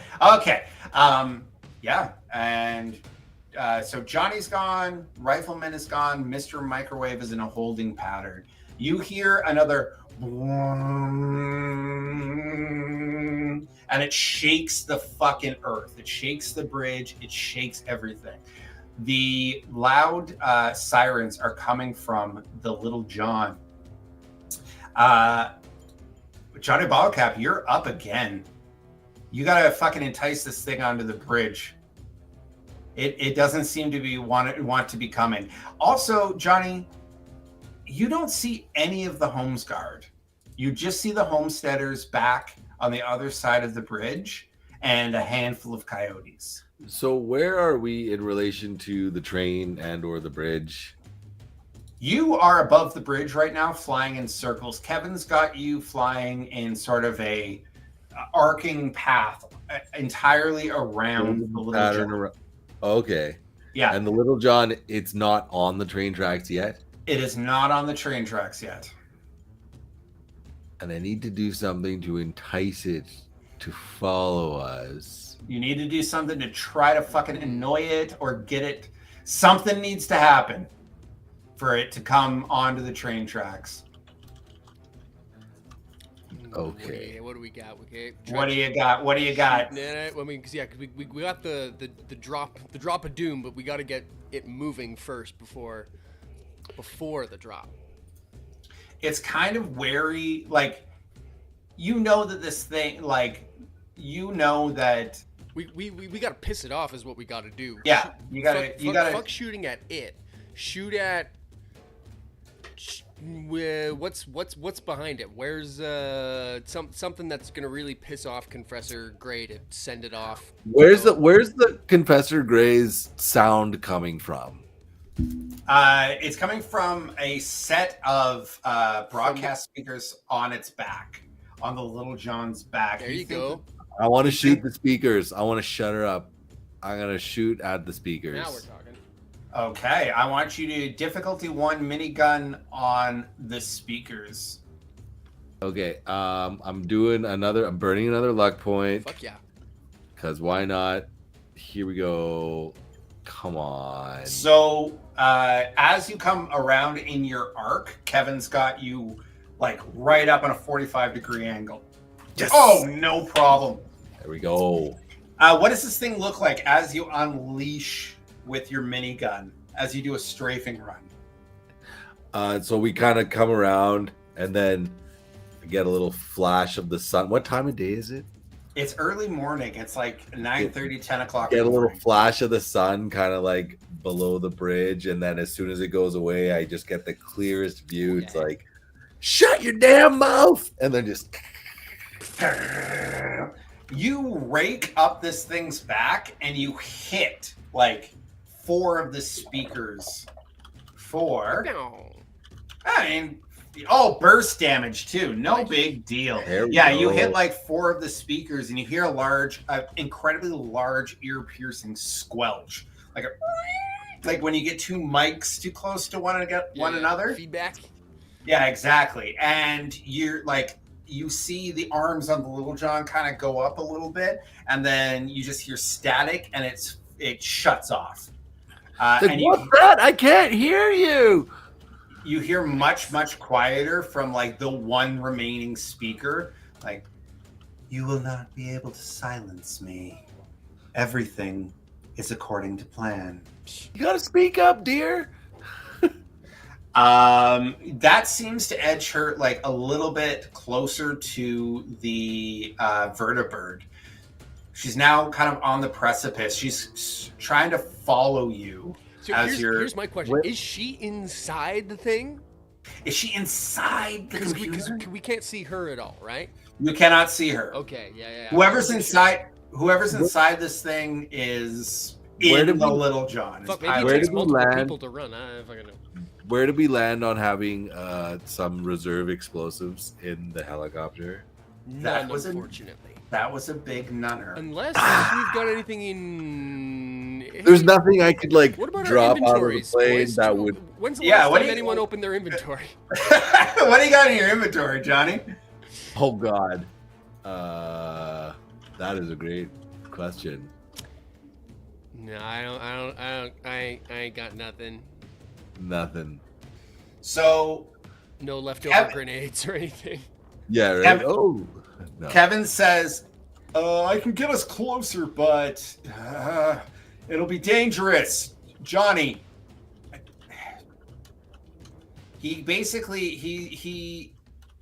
he's suggesting to buzz the tower. Let's do a flyby. Absolutely. Johnny. Physical damage from the helicopter. I don't have a pilot skill set up for Kevin, but I want you using your skill. I want you to give me what would this be? Agility pilot roll. Difficulty 2. Okay, I want to buy 1 dice. Buy as many Agility as you pilot can. Wait, is. Don't you have reckless nature too? If you buy. Yeah, use your skills. Use everything you possibly can. From him, you can re-roll one. Yes. Oh, yes, that is correct. I can re-roll the bot dice. Okay, I'm gonna add 1. And then Target number 8. Yeah, use one of our action points and then buy 1 from him too. Okay, so then I will do 2 extra dice. Why the hell not? Why not? This feels like an important one. Come on, buzz the tower. No big deal, no problem. You tell Kevin to do this, and he gives you like a shaky thumbs up. Get in nice and tight now. He puts his hands on the yoke and brings it around in a contra circle to sort of like, swing the ass out and drift this Thunderbird in, and goes right by her fucking head, like, vroom. And that annoys her enough that she goes and starts swinging up with her hands to try to bat you. You are moving at quite a fast enough speed, but then Kevin pulls a Yui and buzzes her again from behind out directly over the bridge. And she takes a few more steps, shaky steps, just crushing some Johnny clones under her onto the bridge. Oh, dude, this is too much. She's basically on the precipice now of like being out off like the moorings of the bridge. She's not bought into the rabbit yet, but she is very, very close. That was Johnny Grant. Woo-hoo. What's your plan, buddy? So I'm going to keep moving onto the bridge, seeing all this going on. I'm going to just keep on trying to approach the Little John, and when I get within range, I'm just going to start trying to shoot at it. I know I'm not doing any damage, but I'm going to try to aim for its head, if to do nothing then just annoy it. Okay. So I know when you're inside an armored vehicle and you're getting shot at, it still makes a noise inside. It does. I want you to give me... You know what? Give me a perception... repair, or if you want... No, it'll probably be repair. Perception repair roll. Difficulty 2. Okie doke. All right, Grant, you're due. You're due for some good rolls. I'm due for some dice that are a little more handy. Oh my goodness! Wow, I'm running the luck. Running the luck. I have 1 point left. Luck be a little. We got you reset all your luck. You're on a new mission now. Oh, good. Okay, that's awesome. All right, I'll spend that. It was perception repair. It was perception. Let's repair. do that again with my 1 dice that I'll re-roll. Oh, There it is. There it is. There it is. There it is. So you were able to pore over the blueprints that Professor Marvel had so lovingly given you, and you remember that this thing is run entirely on air coolant. It draws in a massive amount of air in, as it was meant to run underground, mostly in like very low water environments. So it's got large air vents on it that are hooded and cowled, but essentially this thing is hollow and run entirely on like air carburation and coolant. Okay. So with that information, do what you will. Okay. It's got an exhaust port, is what you're telling me? It's got so many exhaust ports. It's got ports, baby. It's got it's got intake ports and one very large exhaust port. Okay. Small of its back, pushing out incredibly hot air. Okay. Unlike other power armor, yeah, it's not liquid cooled. It's air. I've never made this mistake before, but I am cognizant that I still apparently have 1 frag mine remaining in my inventory. You got it, baby. What fucking? I also have tough clothing that I would have had more of that on before I'm wearing this frame. Yeah. Okay, I'll leave those in my back pocket. I was gonna throw the tough clothing into the air vent and just clog it up, but it's too far away. You would have to get so close to this thing. Well, I'll just keep harrying it. I'll shoot its head. I know I'm not doing any damage, and I'll just keep yelling, like inflammatory statements of non-compliance. Who do we got at the bridge? Titus. Who's on Titus, in your Meryl. there? Titus, Thena, Meryl. Nobody with anybody. I'm just trying to think what else we could throw at those vents. From here, I don't think much. Like, where's fucking many shields anyway, and those guys? That's a great question. You haven't seen them. You haven't seen them. That's it for me right now. I'll just keep shooting it, knowing I'm not doing much. Yeah. All right. Goes back to you, Mr. Microwave. Mr. Microwave. I'm hanging out. Tell me what's going on. You are like you're doing the whole come on thing. Like it's on the precipice of getting onto the bridge. Grant, as you've moved forward, like so many of these fucking things are now swarming up to you. Like if you do not move back in your next turn, they will be on you. Okay. And we're gonna go right back to the top of the order. No one has seen many shields or any of the Homes Guard. Yeah, where the fuck are they? My fear is that they come from like behind and be like surprise, and then the fucking thing goes the other way. But I figure they're smarter than that. Where are these guys? Johnny, it is your turn. Also, Duke's not doing anything. Where is Duke during this fight? Well, yeah, every time Duke gets damaged, I'm real sad. So I've told Duke to stay close to Titus for now. Titus is taking care of him, wearing him like a backpack. Him and Romulus are just fucking. They're like the last line of dog missile. If anything gets over this bridge, they dog missile this thing. Yeah. Wasteland doggy daycare. Yeah. Johnny Bottlecap, you are up again. Is the LJ following us or what? What's the deal? It was swinging at you as you buzzed. You flew past it, and now Kevin is back into sort of a holding pattern, awaiting your orders. Tom says, "We need to get that thing out closer onto the bridge." Yeah, just get it like one more fucking like.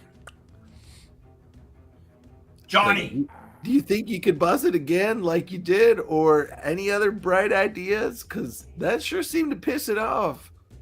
Kevin's like, I mean, I could, but like, do you want to get smashed? I don't know.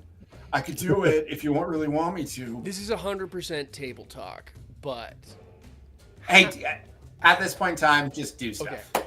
How tall is it? Could you fly in between its legs? It's like an apartment building, tall. You've got maybe, it'd be tight. It'd be a very I'm difficult just trying roll. to think of like what, like something else to like really fucking Johnny, really get its goat. You're on. You got to think outside the box here, man. You got to. Can we land the vertibird on the bridge and then Johnny runs out to the LJ, human bait style? You could land the vertibird on the bridge if you wanted. So yeah, land down. You on the bridge, come and get me, and then the bird goes back up. And in the bird air goes to do back the- up, and I'm like, "Come and get me, you ugly!" And This is that's the what we're most- doing. This is the most Run Johnny it. plan we've ever come up with. Run it, land this goddamn plane. I'm gonna go do it my damn self. Don't. Do you think that's a good Fucking idea? land the plane now. Yeah. Okay. And Kevin, yeah, he does what you say. He brings it to a hover, pretty much in the middle of the bridge. You are halfway between an oncoming horde. Oh my God, I love this, you beautiful idiot! You are halfway through between a horde of oncoming you clones, and then behind you is riflemen just So giving cover shots as you land the vertibird. This isn't going to be a roll because he's not actually going to land the vertibird. He's No, kind you're of just gonna jump out at hovering. Yeah, he's going to distance. hover, Yeah. and then Superhero landing. Yeah. Thomas Maverick says to you, like, good luck, Johnny Bottlecap. I really did like you. And like, Hey, you pushes, guys don't fuck this up. like pushes you out. Tuck and roll. And you hit the railway ties with a thump, but then you also hear a thump next to you, a heavy thump, and you look up, and it's the smiling, ugly ass face of Dutch, who just starts to unload Yeah. railway spikes down the line, and he picks you up with his other hand and says, "Whatever your plan is, I'd say start doing it, son." And Let's go get him. Johnny runs towards the horde. all right, Johnny runs towards the horde. I want you to put yourself on the map, Mr. Bottlecap. Towards the hordes. Where am I? First of all, Oh, just drag, You're like- drag yourself from the corner and, Oh, yeah. and pop yourself on the map there. Yeah, there you are. You're Uh, dead you- center. Love it. Yeah, Yeah. you're pretty much there.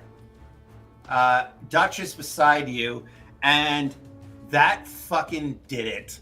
The Little John, Confessor Gray had one purpose to bring you to Kansas, and it's for you. She saw you land the plane, the vertibird, and is moving directly onto the tracks. she saw my cool superhero landing. She saw your super cool superhero landing and starts crushing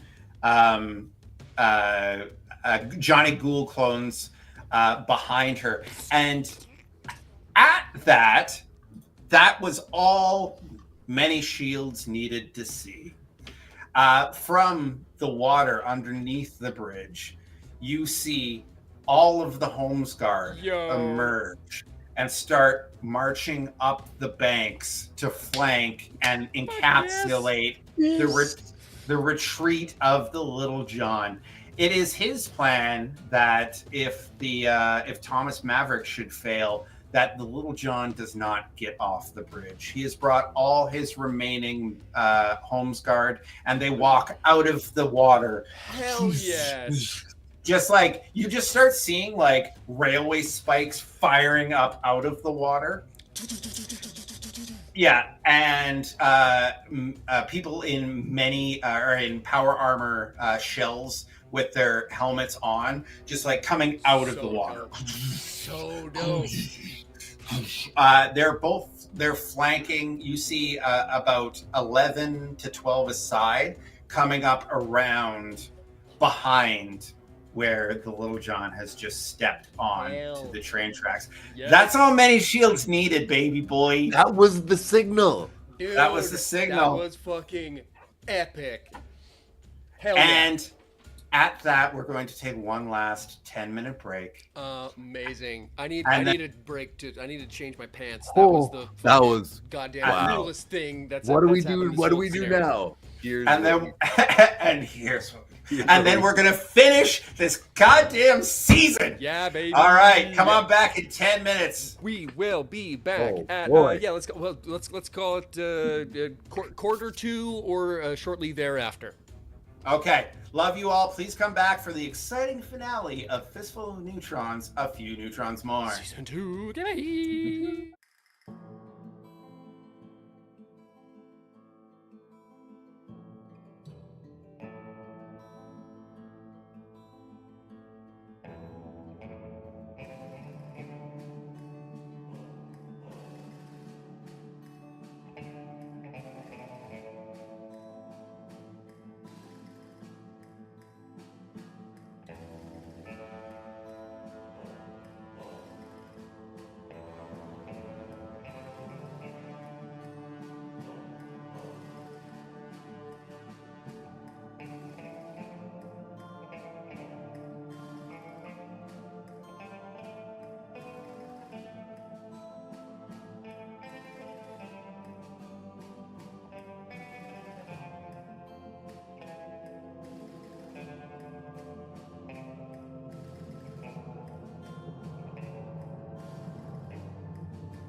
5, 4, 3.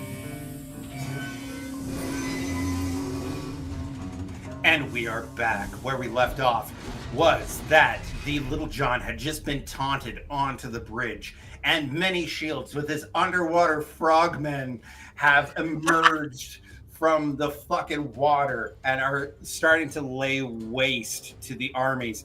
It has devolved into fucking bedlam on the shores of the lake. It is absolutely mayhem.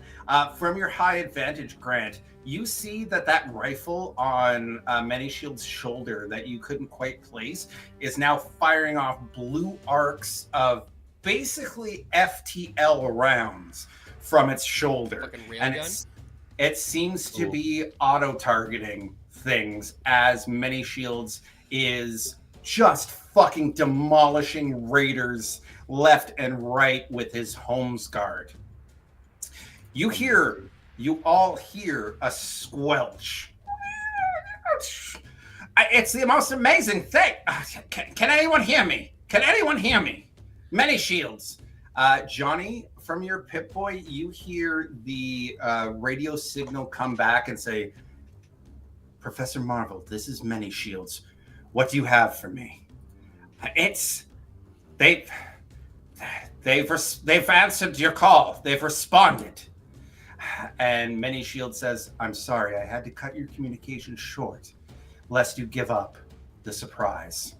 And a cloud of dust you can't see this from where you are, but in the camera's eyes, a cloud of dust is rolling fast and angry towards the army of the Children of Adam and the Raiders from the direction of the vault. Let's go back to Rifleman. Rifleman, you're up. Damn. Okay. It's absolute bedlam on the other side of the fucking river. The Homes Guard are laying waste left, right, and center. Things are getting pretty spicy. You know what? You only live once, and I'm sure I can swim real well with power armor on. So I am going to run at the Little John and get on it. I'm going to get on it. I don't care if that is probably something I have to wait until next turn until I'm actually on the thing. Yeah, you get up right next to Johnny and Dutch. Okay. That's good. I'll stop there. I will shoot a couple Johnny clones. As you do. I yell at them that I'm going to stuff the vents, and that's the end of my turn. Johnny, you hear he's going to stuff the vents. What in the hell does that mean? He goes screaming by you. You just hear, I'm going to stuff the vents. I'm going to wreck it. Do you need a hand or anything, pal? I will turn around to Johnny and be like, just a slow no. All right, fucking Rifleman. Yeah, you go screaming past them, and now you are ass deep in alligators of Johnny clones. And you look beside you, and fucking that's all Dutch needed to hear. He's right up on you with his power sledge, just fucking swinging motherfuckers off this bridge. They're dinging off the. They're dinging off the supports on the side because it's a big railway bridge, so that's like got trestles and stuff. I was about to say it's a train trestle. Yeah, he's dinging motherfuckers off the side. He's like, "You got a fucking plan better than this?" Kind of. That's it for me. All right. That's Rifleman. Duke is being a doggy missile. Johnny, you're up. Johnny continues his brisk stride towards the horde. Tell me exactly what you're doing as you're firing at these people. What's going on in your mind? What's your fucking plan? Do you have a plan? What's going on? Johnny's kind of gone into more of like a feral / berserk type mode, if you will. He's just Expand on that. he's not shooting. He's just like that. he's got his power fist kind of like ready to just crank the first thing that he encounters in the horde. So he's just kind of running towards the whole generalness. So they start flooding around your boys in front of you, climbing up on the trestles, jumping over them, and it doesn't take long for the first one to get at you, and he jumps up towards you. Power fist. Yeah, absolutely. Give me a I want you to give me an attack roll on one of these ghouls. I'm going to put it right in front of you. Yep. Get him. Power fist him, son. I believe it is strength and melee weapons, which is not great for Johnny. So we will spend a luck point. And smoke him if you got him. We'll see what we get. Come on, baby. Oh, one success. That's all it needs. This thing has right. like no defense. You fucking hit it. That tracks. You crank it with the power armor fist. Roll me some damage. 5. Ooh. Big old super stuns. Yeah, give me. Oh yeah, give me a now a athletics plus or a strength plus athletics check. Okay, that's not so bad.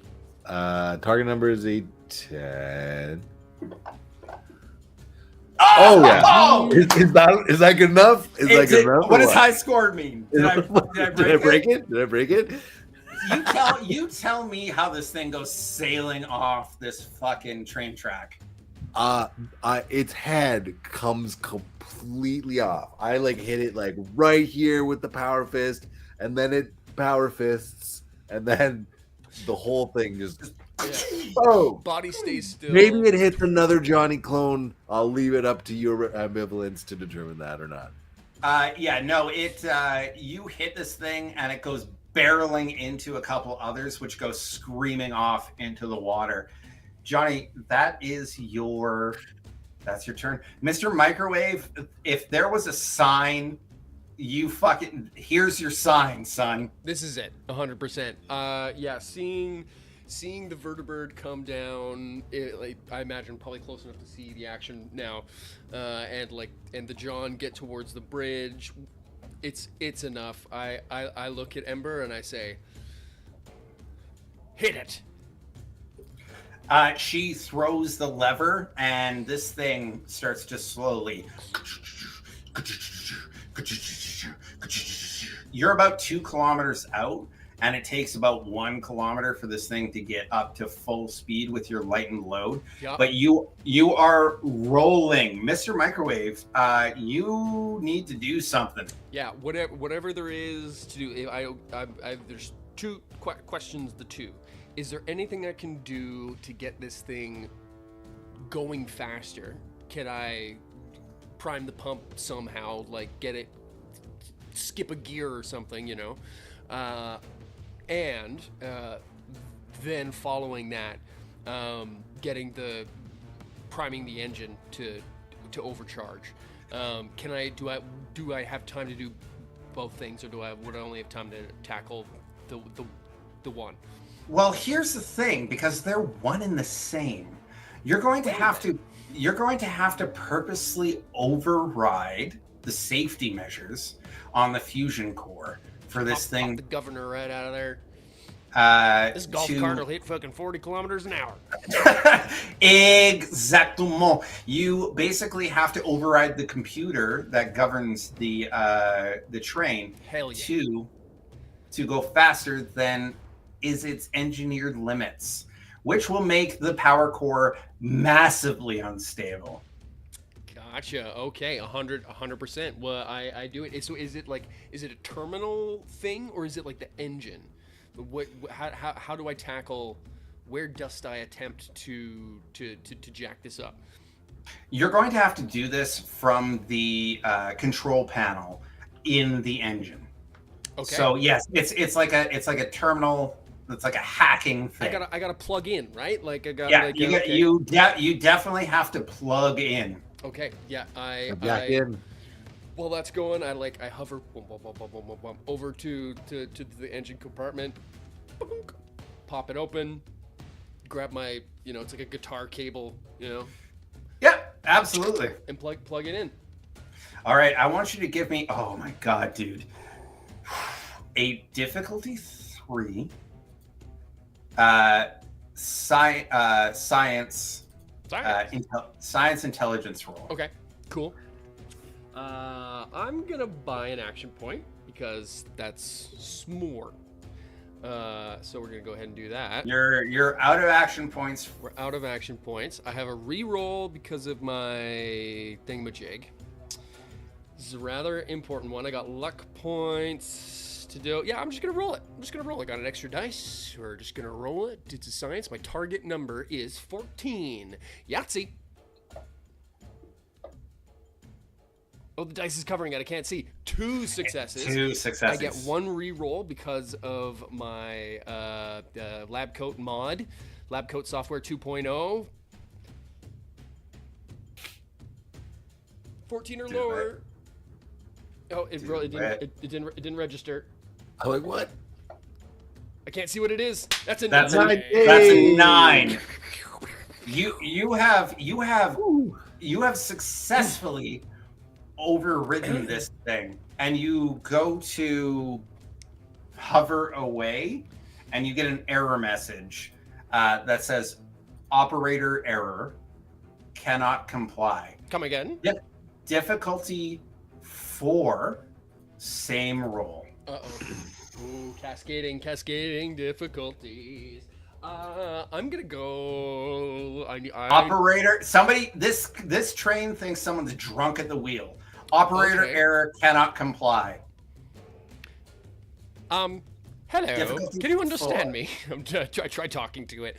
Okay, I'm going to buy. Hey. I'm going to buy an action point dice from you because I needs it. We need it. My God, Yeah, I am gonna roll this. Part of me wants to succeed this at cost because it feels really important. But I've got a re-roll. I've got 4 luck points. I can do some re-rolling, and it's gonna be fine. It's gonna be fine. Target number 14. It'll be fine. Extra dice. Should I buy 2? That's a lot. That's a lot to go into the negative to give him action points to use. Fuck it. Target number 14. Where's my science? Okay. That's 2 successes already. That's 2 successes already. I'm going to re-roll 1 with my lab coat. I'm going to re-roll the 18 because I think that would actually be a complication right now.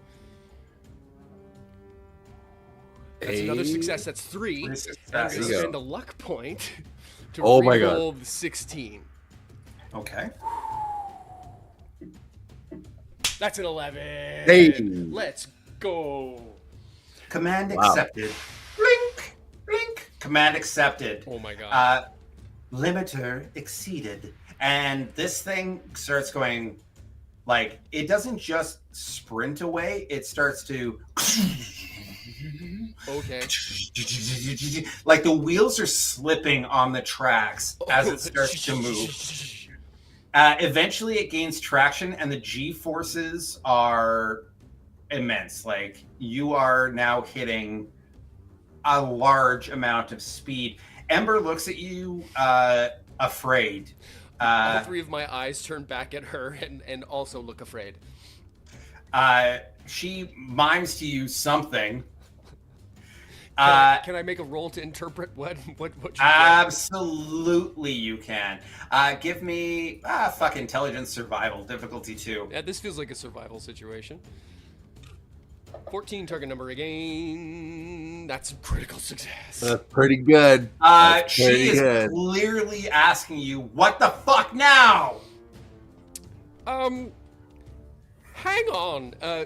She's on Empower Armor, is she? She is in power armor. She is in Power Armor? Yeah. She's in her Raider power armor. Okay.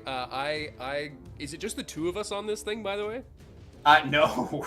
Okay. Fumbles, and Catherine are with you as well. Okay, As this thing starts to pick up speed, they are. Okay, I turn to everybody and I tell them to bail out, except for Ember. I'm gonna keep her around, and I'm gonna tell everyone just to yell, "You've done all we can. We've got it from here."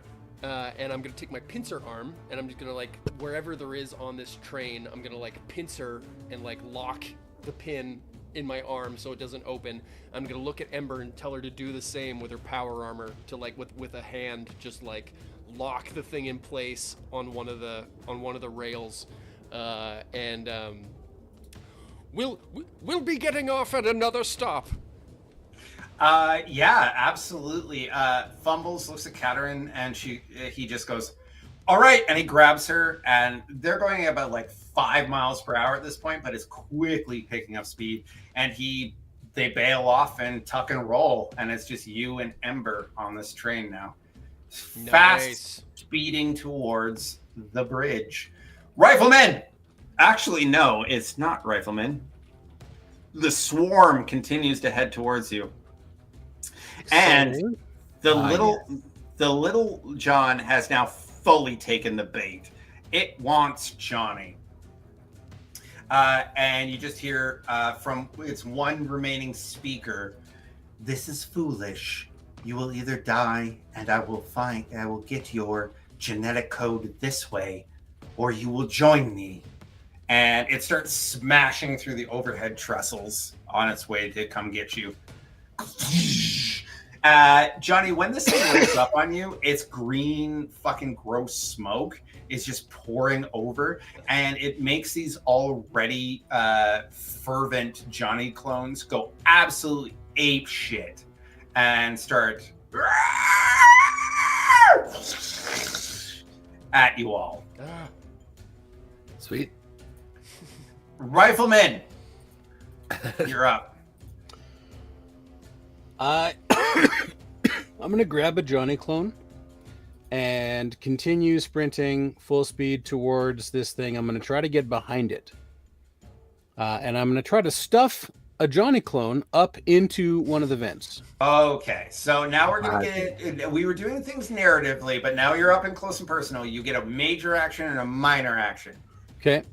Your minor action can be used to grab one of the Johnny clones, and your major action can be used to try to dodge this thing.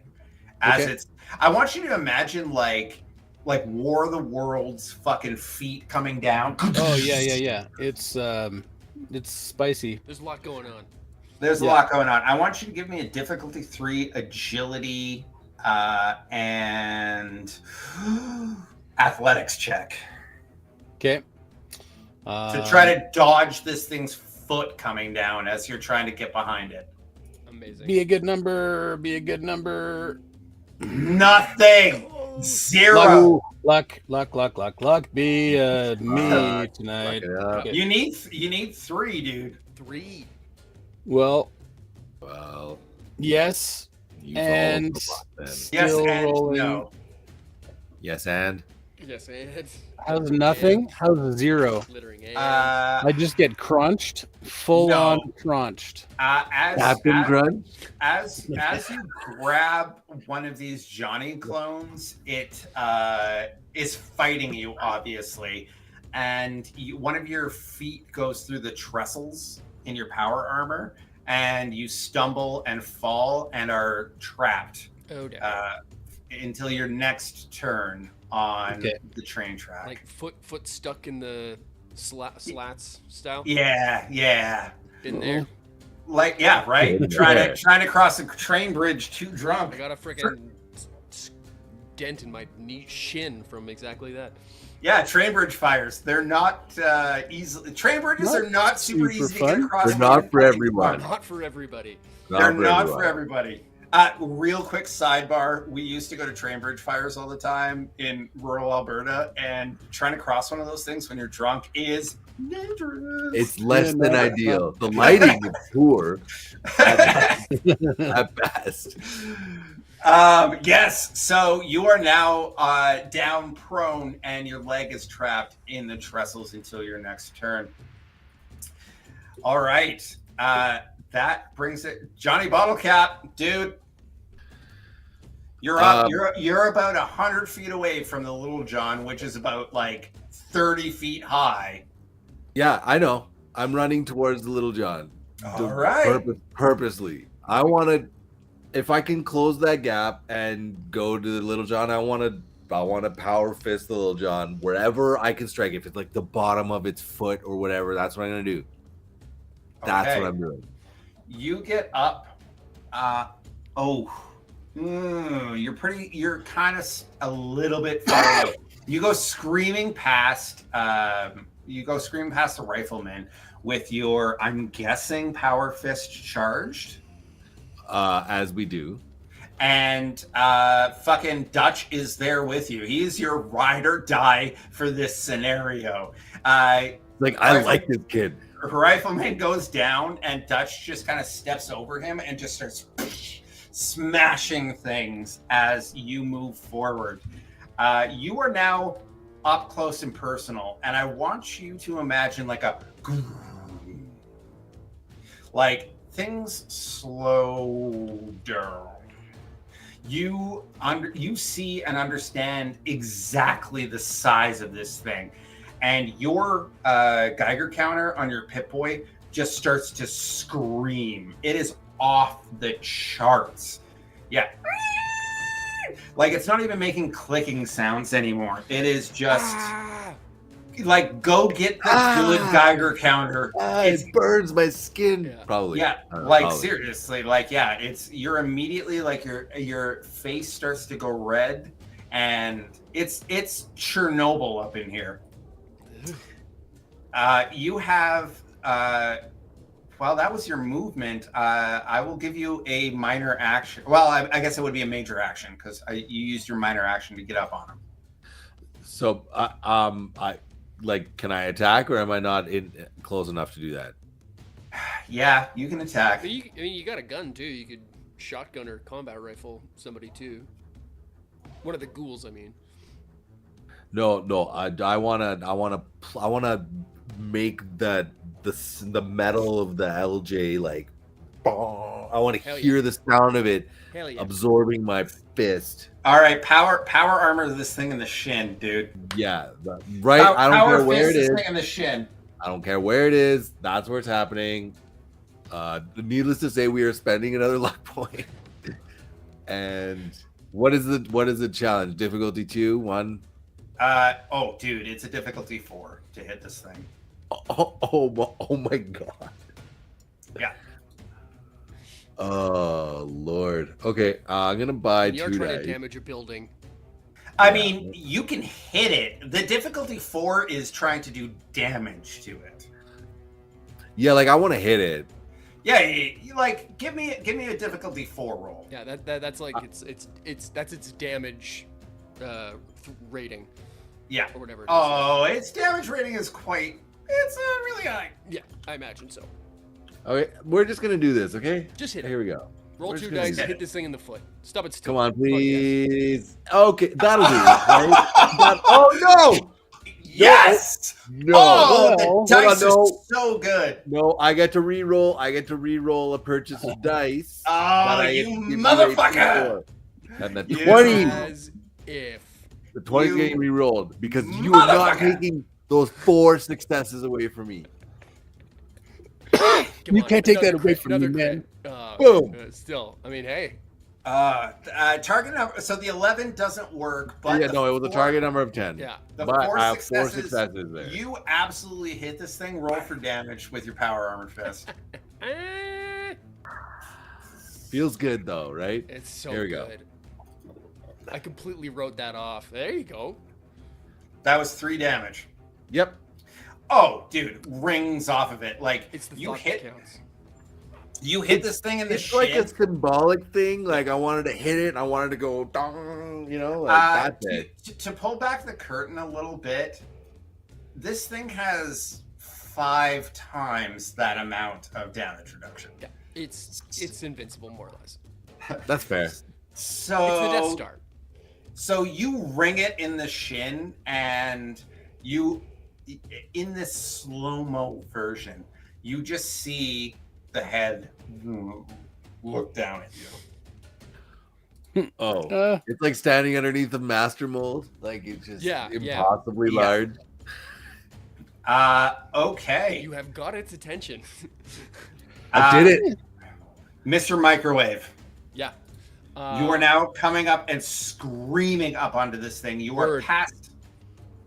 What do you want to do? Where's the vertibird? Vertibird's up in the air and flying. Okay. Well, I don't know. I don't know if I can communicate with Maverick in any way, shape, or form. We don't have any sort of radio communication with the vertibird. You do not. Okay. Well, we're still waiting for him to do his fucking leap of faith here. But I'm coming down the pipe. I mean, I'm on a bullet train. I'm basically waiting. My plan is thusly: when getting across the bridge, or like getting onto the bridge. I mean, this thing's going so fast at this point in time, but I don't want to bail off of it as just like an unmanned missile. So I'm hanging on to this thing until like the last opportune moment, and then I'm gonna fucking me and Ember yeet off the thing into the fucking lake below, and hope that like actually perfect. I want to blow the train horn when I get to like on the map. It is. On the map, when I get to like this first fucking pylon. I don't want to give it like I don't want to tip our hand too much, but like when I get to like where Grant's token is on the map here, or you know where Mr. Microwave's token is on the map there. When I get to the switching house, I want to fucking blow the horn to clear everyone else off the bridge, and then when we get to the water, me and Amber fucking bail out. Perfect. But you also, have your... I mean, we'll just hit the thing if Vertibird Buddy is unsuccessful. We'll just keep on going. But yeah, we'll keep on going. You're still a little bit out, but yes, you have now formed a plan. You're going to do that. Yes. So, many things happen all at once. Many shields happens. Yes, exactly. Many shields and his cadre of Homesguard have made their way up the banks of the lake and are just creating as much havoc as possible. On the back end, they are fucking slaying power armored fucking raiders and ghouls alike, children of Adam. They're all just getting fucking murked from behind. But there are so many more. They will not last for too long.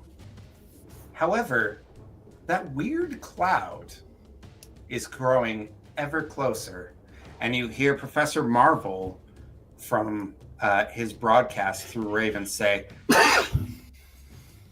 "They're on their way. Godspeed, and I hope this gives you the advantage that you need." And from a bird's eye view, you see a group of very young Vault Dweller clones on the backs of their robot and real animal horses, driving a large group of very angry rad bison in stampede. Hell yeah. Many Shields had sent a message earlier to ask them for their help, and the people of the vault had responded. A group of stampeding rad bison slam into the rear guard of the oncoming Children of Adam army and just roll through them. Just hundreds of six-legged, 2-ton beasts start slamming through the Children of Adam, moving in a cross pattern across their army, as you hear the whoops and whip of cowboys and girls standing in their saddles, repeating rifle shots off into the crowd. Nice. You have backup from the Vault Dwellers, and they have closed off the retreat of any children of Adam with their large group of stampeding rat bison. Riflemen! You are That's stuck. amazing. I'm not sure how to feel right now. You know what? I'm gonna I'm gonna try to get unstuck by crawling under or through the gap, get under the train bridge. I'm not going to try to like free myself and stand up sort of traditionally. Yeah, absolutely. Going into the crevasse. Into the crevasse. Go deep to go forward, or whatever it is from 30 Rock. Yeah. I want you to give me, and now you're wearing power armor.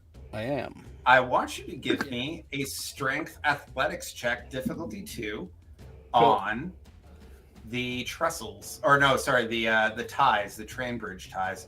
To get down, you're going to have to pull one of these things out. Yeah. Okay. I'm pulling on him. You got it. You got it.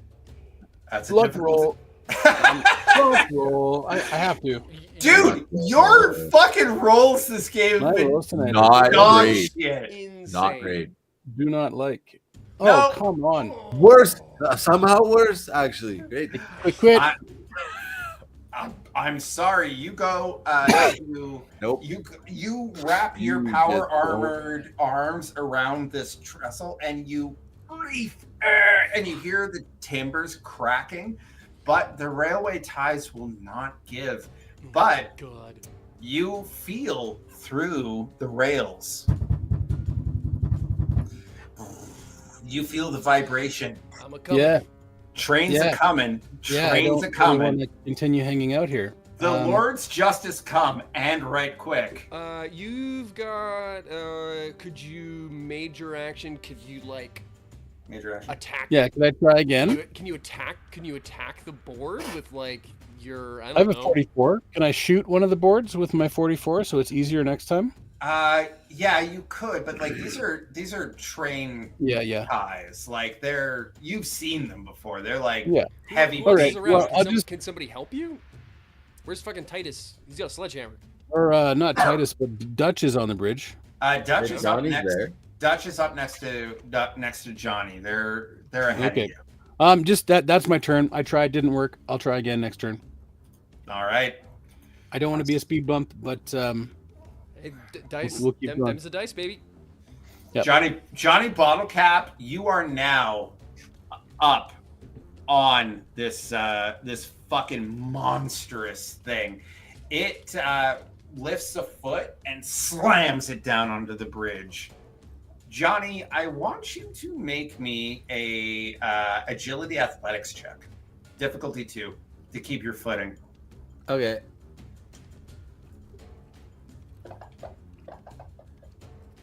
Easy. Yep. So you are knocked off balance, but you grab the train trestle and kind of swing around and land back on your feet, a little unsteady. You know that Confessor Gray doesn't give a fuck about these Johnny clones. Like dozens go flying off into the water. Oh yeah. And it reaches down to grab you. Don't know that. That's its action. I'm going to let you take a reaction on your turn, but its major action was to slam the bridge, and then minor action go to grab you. How far am I away from Grant? You're a good like 30 feet up. So I wouldn't be able to run to him before the whole hand grabby thing kind of comes to fruition. I need to react more quickly than that. You could retreat, but no, you wouldn't be able to get to him. Okay. Follow-up question. Yes. How far is it from the train deck, the bridge deck, I mean, to the water below? There's a And is that a survivable amount of distance for a Johnny bottle cap to make? It's a good 60 to 70 feet. ooh, It's some Butch Cassidy shit. Yeah. I can't swim. Well, hell, I can't either. think that's The fall will that's- probably kill you. the Sorry. bailout option available to Johnny right now because he's fucking right under that Little John. I think he did the rousing, and now it's time to bail, and that is what we're gonna do. I mean, Johnny. you've done your part.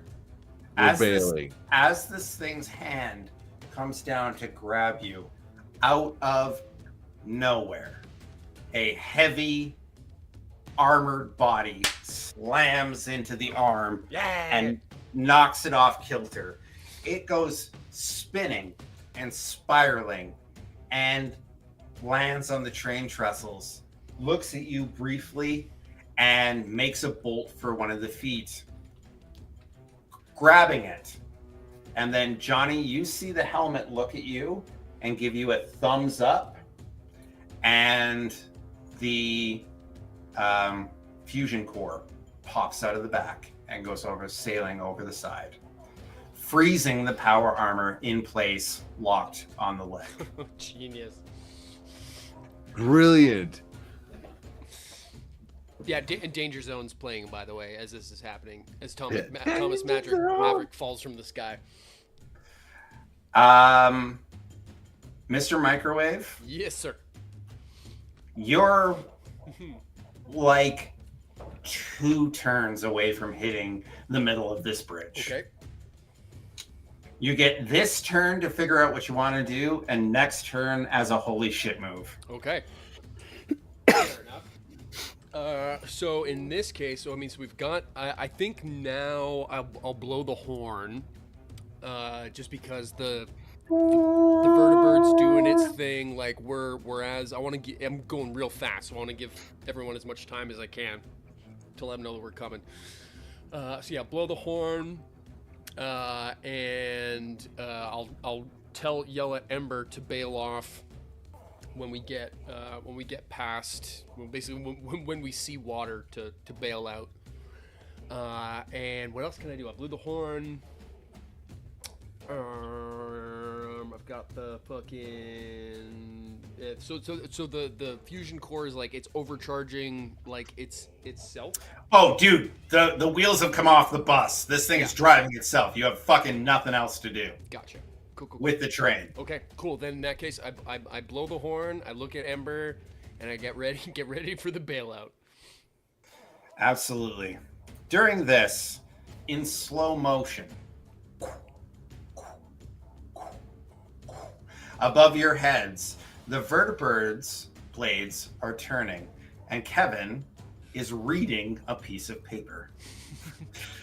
Kevin has never done this before. Nobody Kevin has. Doesn't know what the fuck to do. There's a 3-story piece of angry machinery on a bridge. The person he's known as probably the bravest and strongest man he's ever known has just jumped out of his helicopter, gone swinging down, and bolted himself to this goddamn monstrous thing. Kevin pulls hard to the right and starts his curve around, looping once, twice, and 3 times.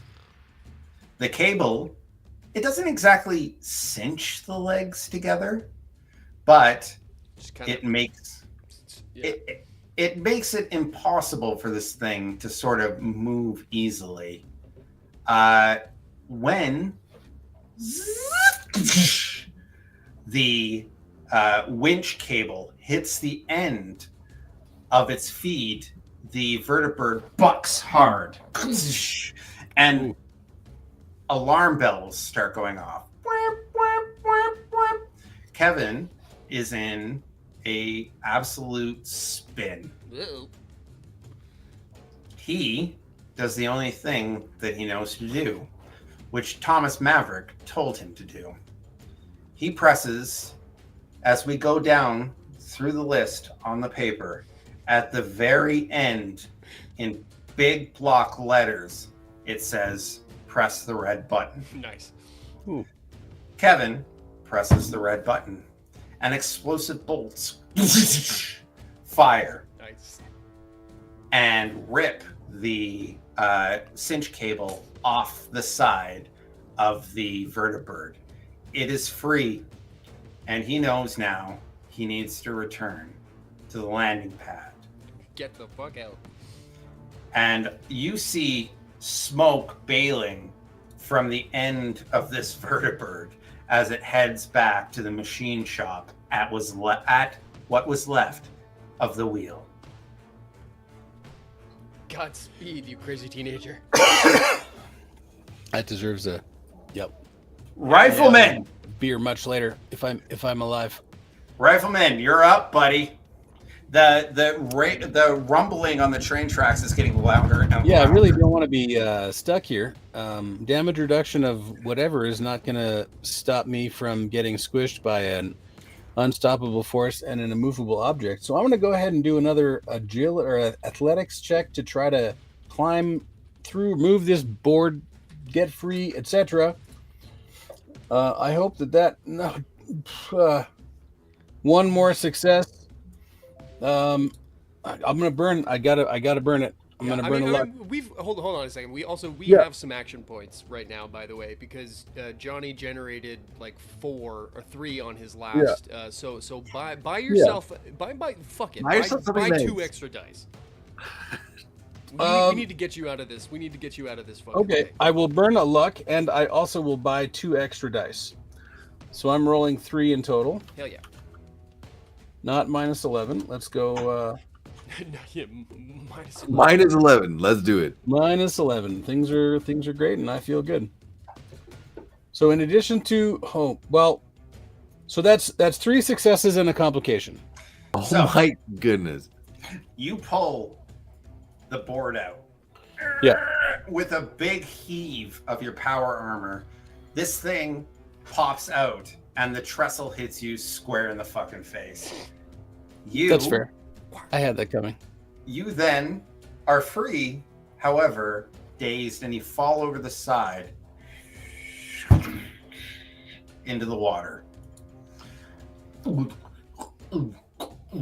Before you lose consciousness, all you see are your hands moving up to the top of the water. Dun, dun, dun. Johnny Bottlecap, you're up, buddy. This thing is trying to grab you from behind, and I want you to imagine like fucking Zelda, like grabbing train trestles and just like ripping them up. Now that its feet are tied together, it cannot like move towards you, and it reaches down with one of its massive hands to the much smaller power armored frame on its leg, and crushes it. Oh no! Oh god damn! No, Johnny wants. I'm gonna jump off the bridge. I'm jumping off the bridge. I'm getting the fuck out of there. Yep. Give me. Ooh. You know what? This isn't even a skill check. You're just gonna take damage, buddy. Sure. Just jumping off a bridge. Yeah, like there's. Oh, you're gonna take like 12 damage, dude. I'm out. It's like stay next to this. I mean, we all know this was story. the plan. Yeah, no. There was no plan. There was no exit strategy. This is it now. Yeah. This is the way out. Yes. You can try to mitigate this with a agility and athletics check. Difficulty 3, difficulty 4 agility athletics check. How many of those action points do we got? I think we're spent up again. Or out again. Okay. Well, I'm gonna buy 1 extra dice. Why not? And here we go. Turn number Difficulty 14. Difficulty quattro. Yes. So Johnny. Oh my god. 5 successes. We action point. Hell yeah. Yep. You do your level best to try to mitigate this. If you've ever been in real life, Johnny hasn't because he comes from a vault. ever been cliff diving, Johnny, you kind of just remember some survival tactics and you point your feet completely down, pointed toes, goosh into the water. But you hit this thing going way too fast and you take 7 damage and one of your legs is crippled. Oof. Well, better than being completely pancaked, 100%. This thing 60 feet? That's nothing. Sure. I do that in my sleep. I do 60 feet in my sleep. I do 60 feet in my sleep. So the cable is now, you see the fucking Little John trying to rip this heavy cable off of its feet. It's kind of bent over on the train tracks trying to get this as chugga chugga, chugga chugga, trains are coming. Behind it is just nothing but fucking insane. There's rad bison bucking motherfuckers off. You've got many shields and his fucking group just murking motherfuckers. The Goss gun is just fucking firing like crazy. He is cleaning up from behind. The lion has lived up to his name. Yeah. He is laying waste to people. You see him back in his fine form as he was a young man when he earned that name as the Lion of the people of the land. These people should have never stood against him.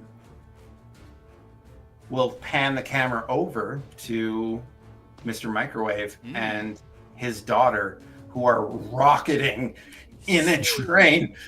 You've now passed your train blowing station, dude. Okay. Yeah. Then in that case, so if everyone I care about is off the bridge, right? Grant fell off.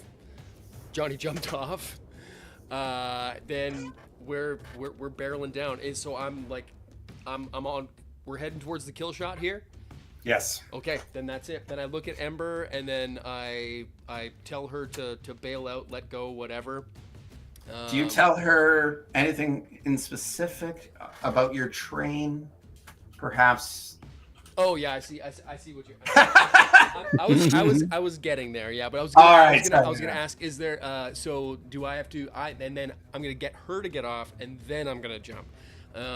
Do I have to do like any sort of test to like? I don't have to convince her to jump off the train, do I?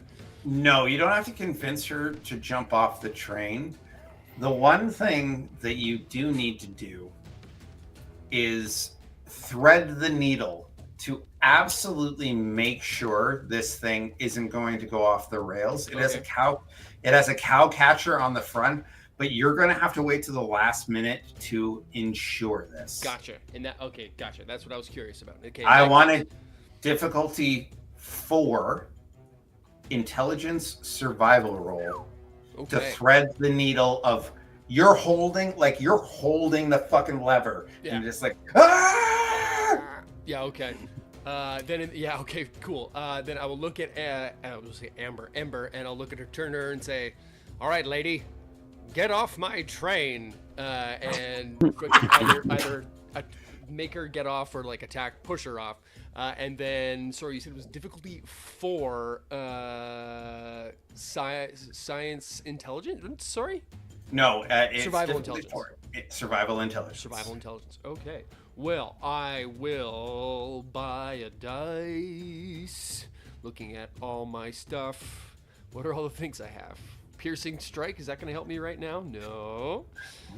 Not nerd rage. Nope. None of this is going to help me out. So that's okay. But we're going to buy a dice. Because we got the action point. So we're going to do it. That's going to give me an extra 1. We are target number of 14. Make sure I'm doing this correct. There we go.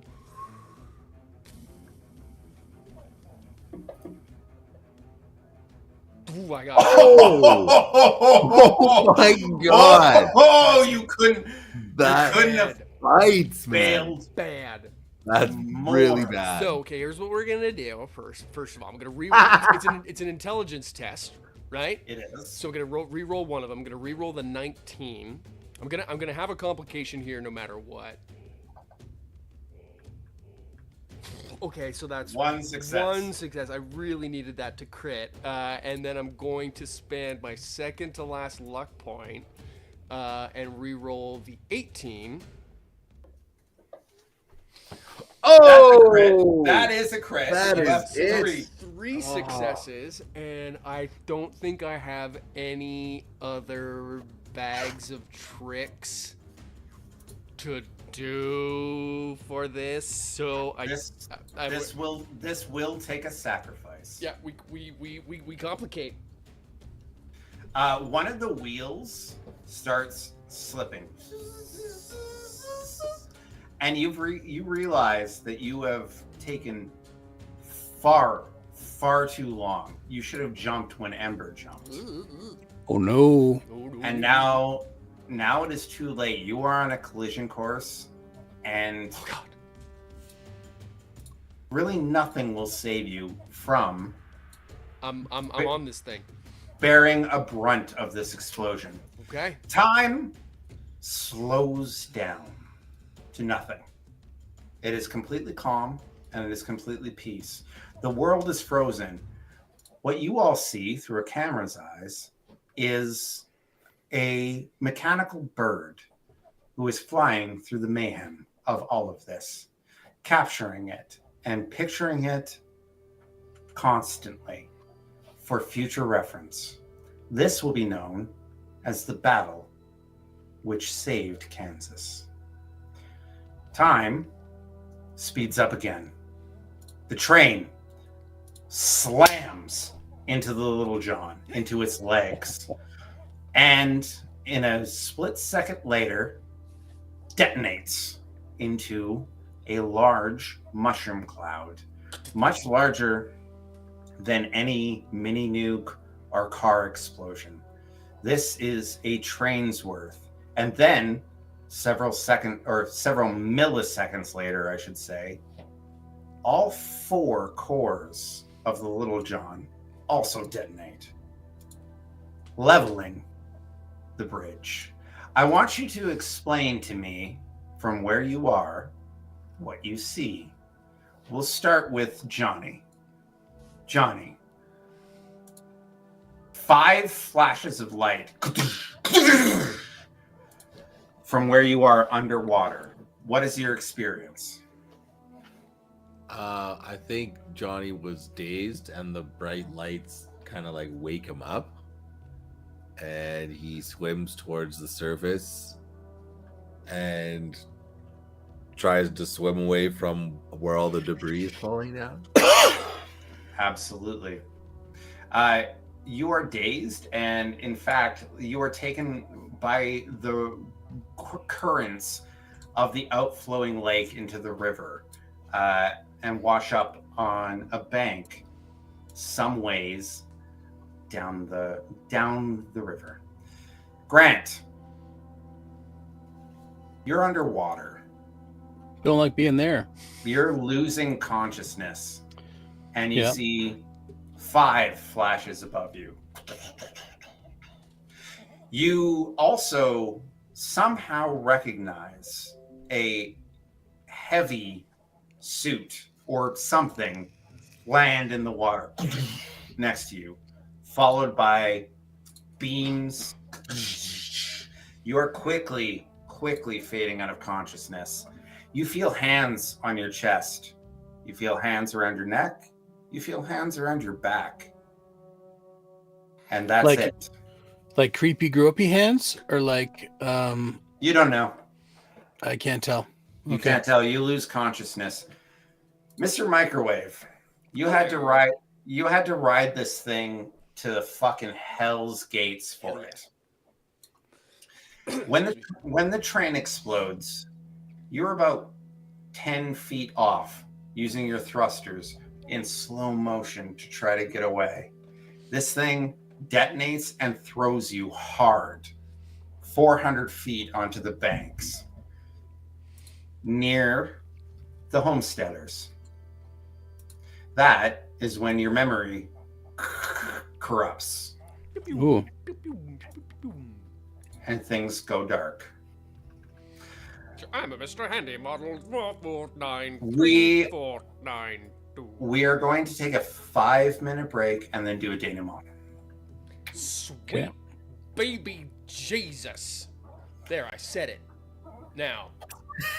Thank you for sticking with us. Be back in 5 minutes, and we're going to do the denouement of Fistful of Neutrons Season 2. What in God's name is happening?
in the intervening weeks, things came to be clear about what actually happened on that day.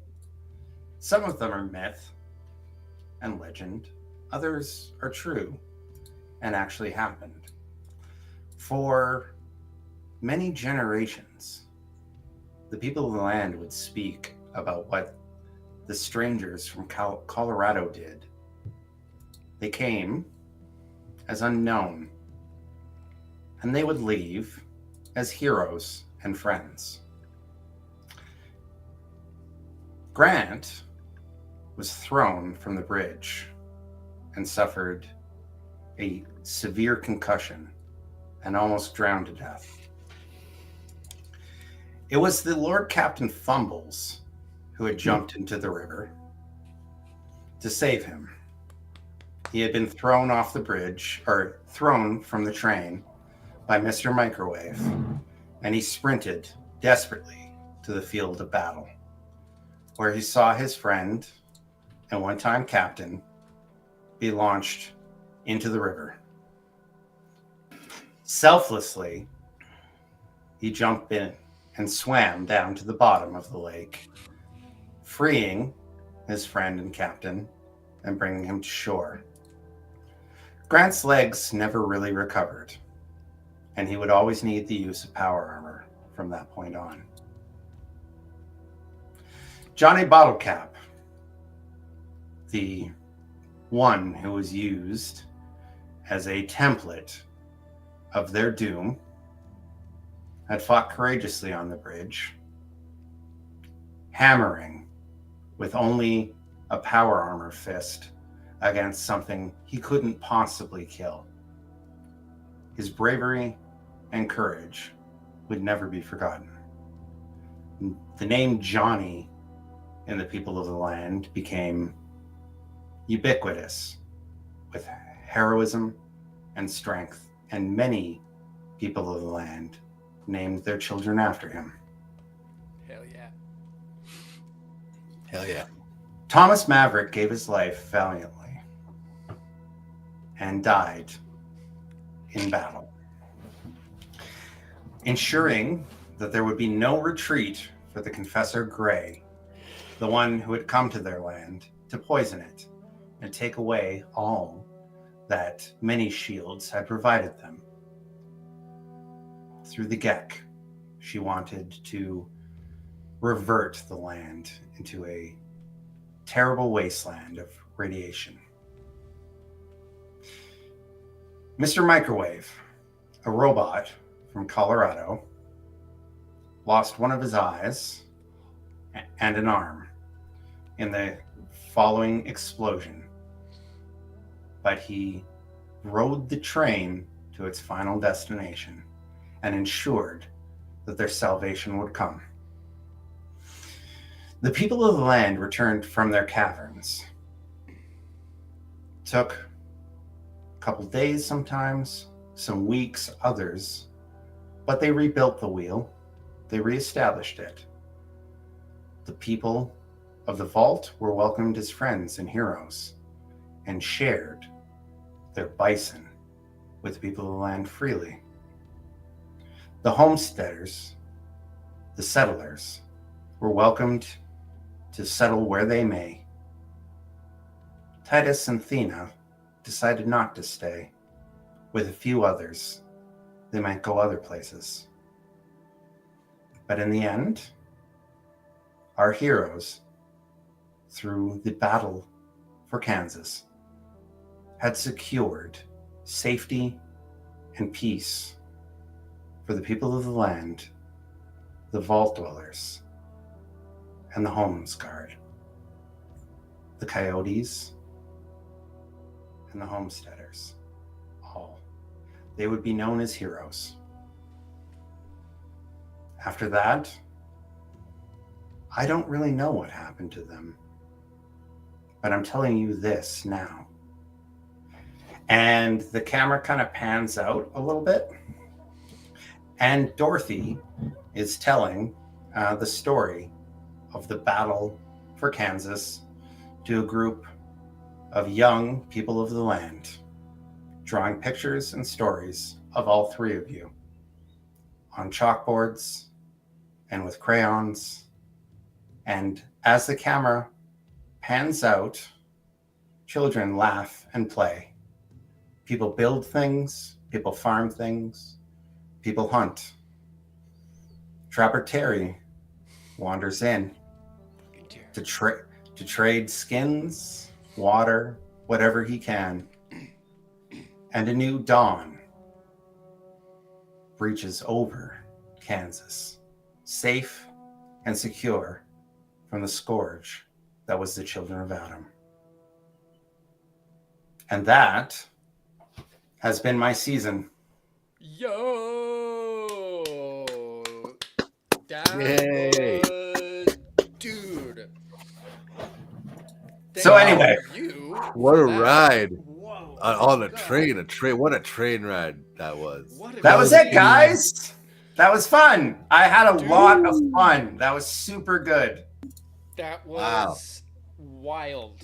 That was I wild. was not sure how that was gonna go. Yeah, who was it who said was it Craspu that said we started fighting geckos and then fought God? Like, yeah, that's pretty Yeah. that's a pretty No, accurate, I had been writing that story for years and years and years, and I thank you all so much for putting up with me to be able to tell it. That was a true pleasure. I fucking love that. You guys did so amazing. That was a really, really good season. And oh my God, I am so glad not to be the overseer anymore. It's not all it's cracked up to be, is it? Yeah. It is hard sometimes. It's a pain in the ass sometimes. Yeah, for does, sure. Dude, but you did amazingly well. I know this is like one of your like first like full holy shit campaigns, but man, you did. Round of applause for our overseer here. Cut it out. That was really great. That was really great. So much fun. Thank you for honestly. That was a wild story. I know, and yeah, and like you said at the top of the episode, yeah, it wasn't the easiest season to get out for a number of reasons, but yeah. No, I'm super glad that we got to do that. That was so much fun for me. Thank you all for playing. You did so amazingly well. You played your characters so well. I think you all grew so much and just got to do like such cool stuff. I was constantly humbled by like how good you guys were like playing and like RPing and everything. It was so much fun. Dude, it was a wild ride. I gotta say, it was a wild ride. And yeah, thanks everybody for watching. That was super fun. Yeah. Thank you, everybody. We're gonna do another recap show. When do we want to do that? I mean, we can do that in 2 weeks if you want, or whatever. Yeah. Maybe. We also have a lot of stuff in the pipeline. I'm going to give up the reins again. Grant and us all have been doing some like really fun, interesting, cool stuff. I want you all to see. It's going to be so much fun. Yeah, the next time we go live is going to be something that looks different than this. It's going to be a fun experiment. Yeah. But thank you so much to you guys, the audience. We appreciate you so much. You've stuck with us throughout the years, and we just do this because we fucking love doing it. And it was so much fun. Oh my God, thank you. That was so good. Like, it was so good to finally get that out. Yeah, dude, you did an amazing job. And if you guys want to know more about what's coming up next, everything, how we got to where we are here now, we're going to do, like mentioned, we'll do another season recap show coming up. Yeah, send in your questions or like... Yeah, keep an eye on the Discord. I'll put a little thread or a form or something in there, so folks can post their questions, and yeah, we've got a bunch of other stuff coming up too. And like I said, we're gonna take a wee little Fallout break for just a hot minute, play around with a couple different things, and then season 3, which will be season 3. I have so many questions now, and I have to run the thing. So me and you need to have a conversation, I guess. Absolutely. Yeah. Thanks, everybody. Thank you, everyone. Thanks, friends. As always, down below, follow us, do everything, say hello. We love to engage with you. Love you so much. Yeah, jump in the Discord, and yeah. That was my season, everyone. I hope you enjoyed it. I loved it so much. I love doing it, and thank you for sticking through it. with us, even through our technical difficulties and everything. We will see you again in a couple weeks to answer your questions and get into what's coming up next. Yeah. All right. Okay, bye. Okay, bye, everybody. Bye. Yeah. Great.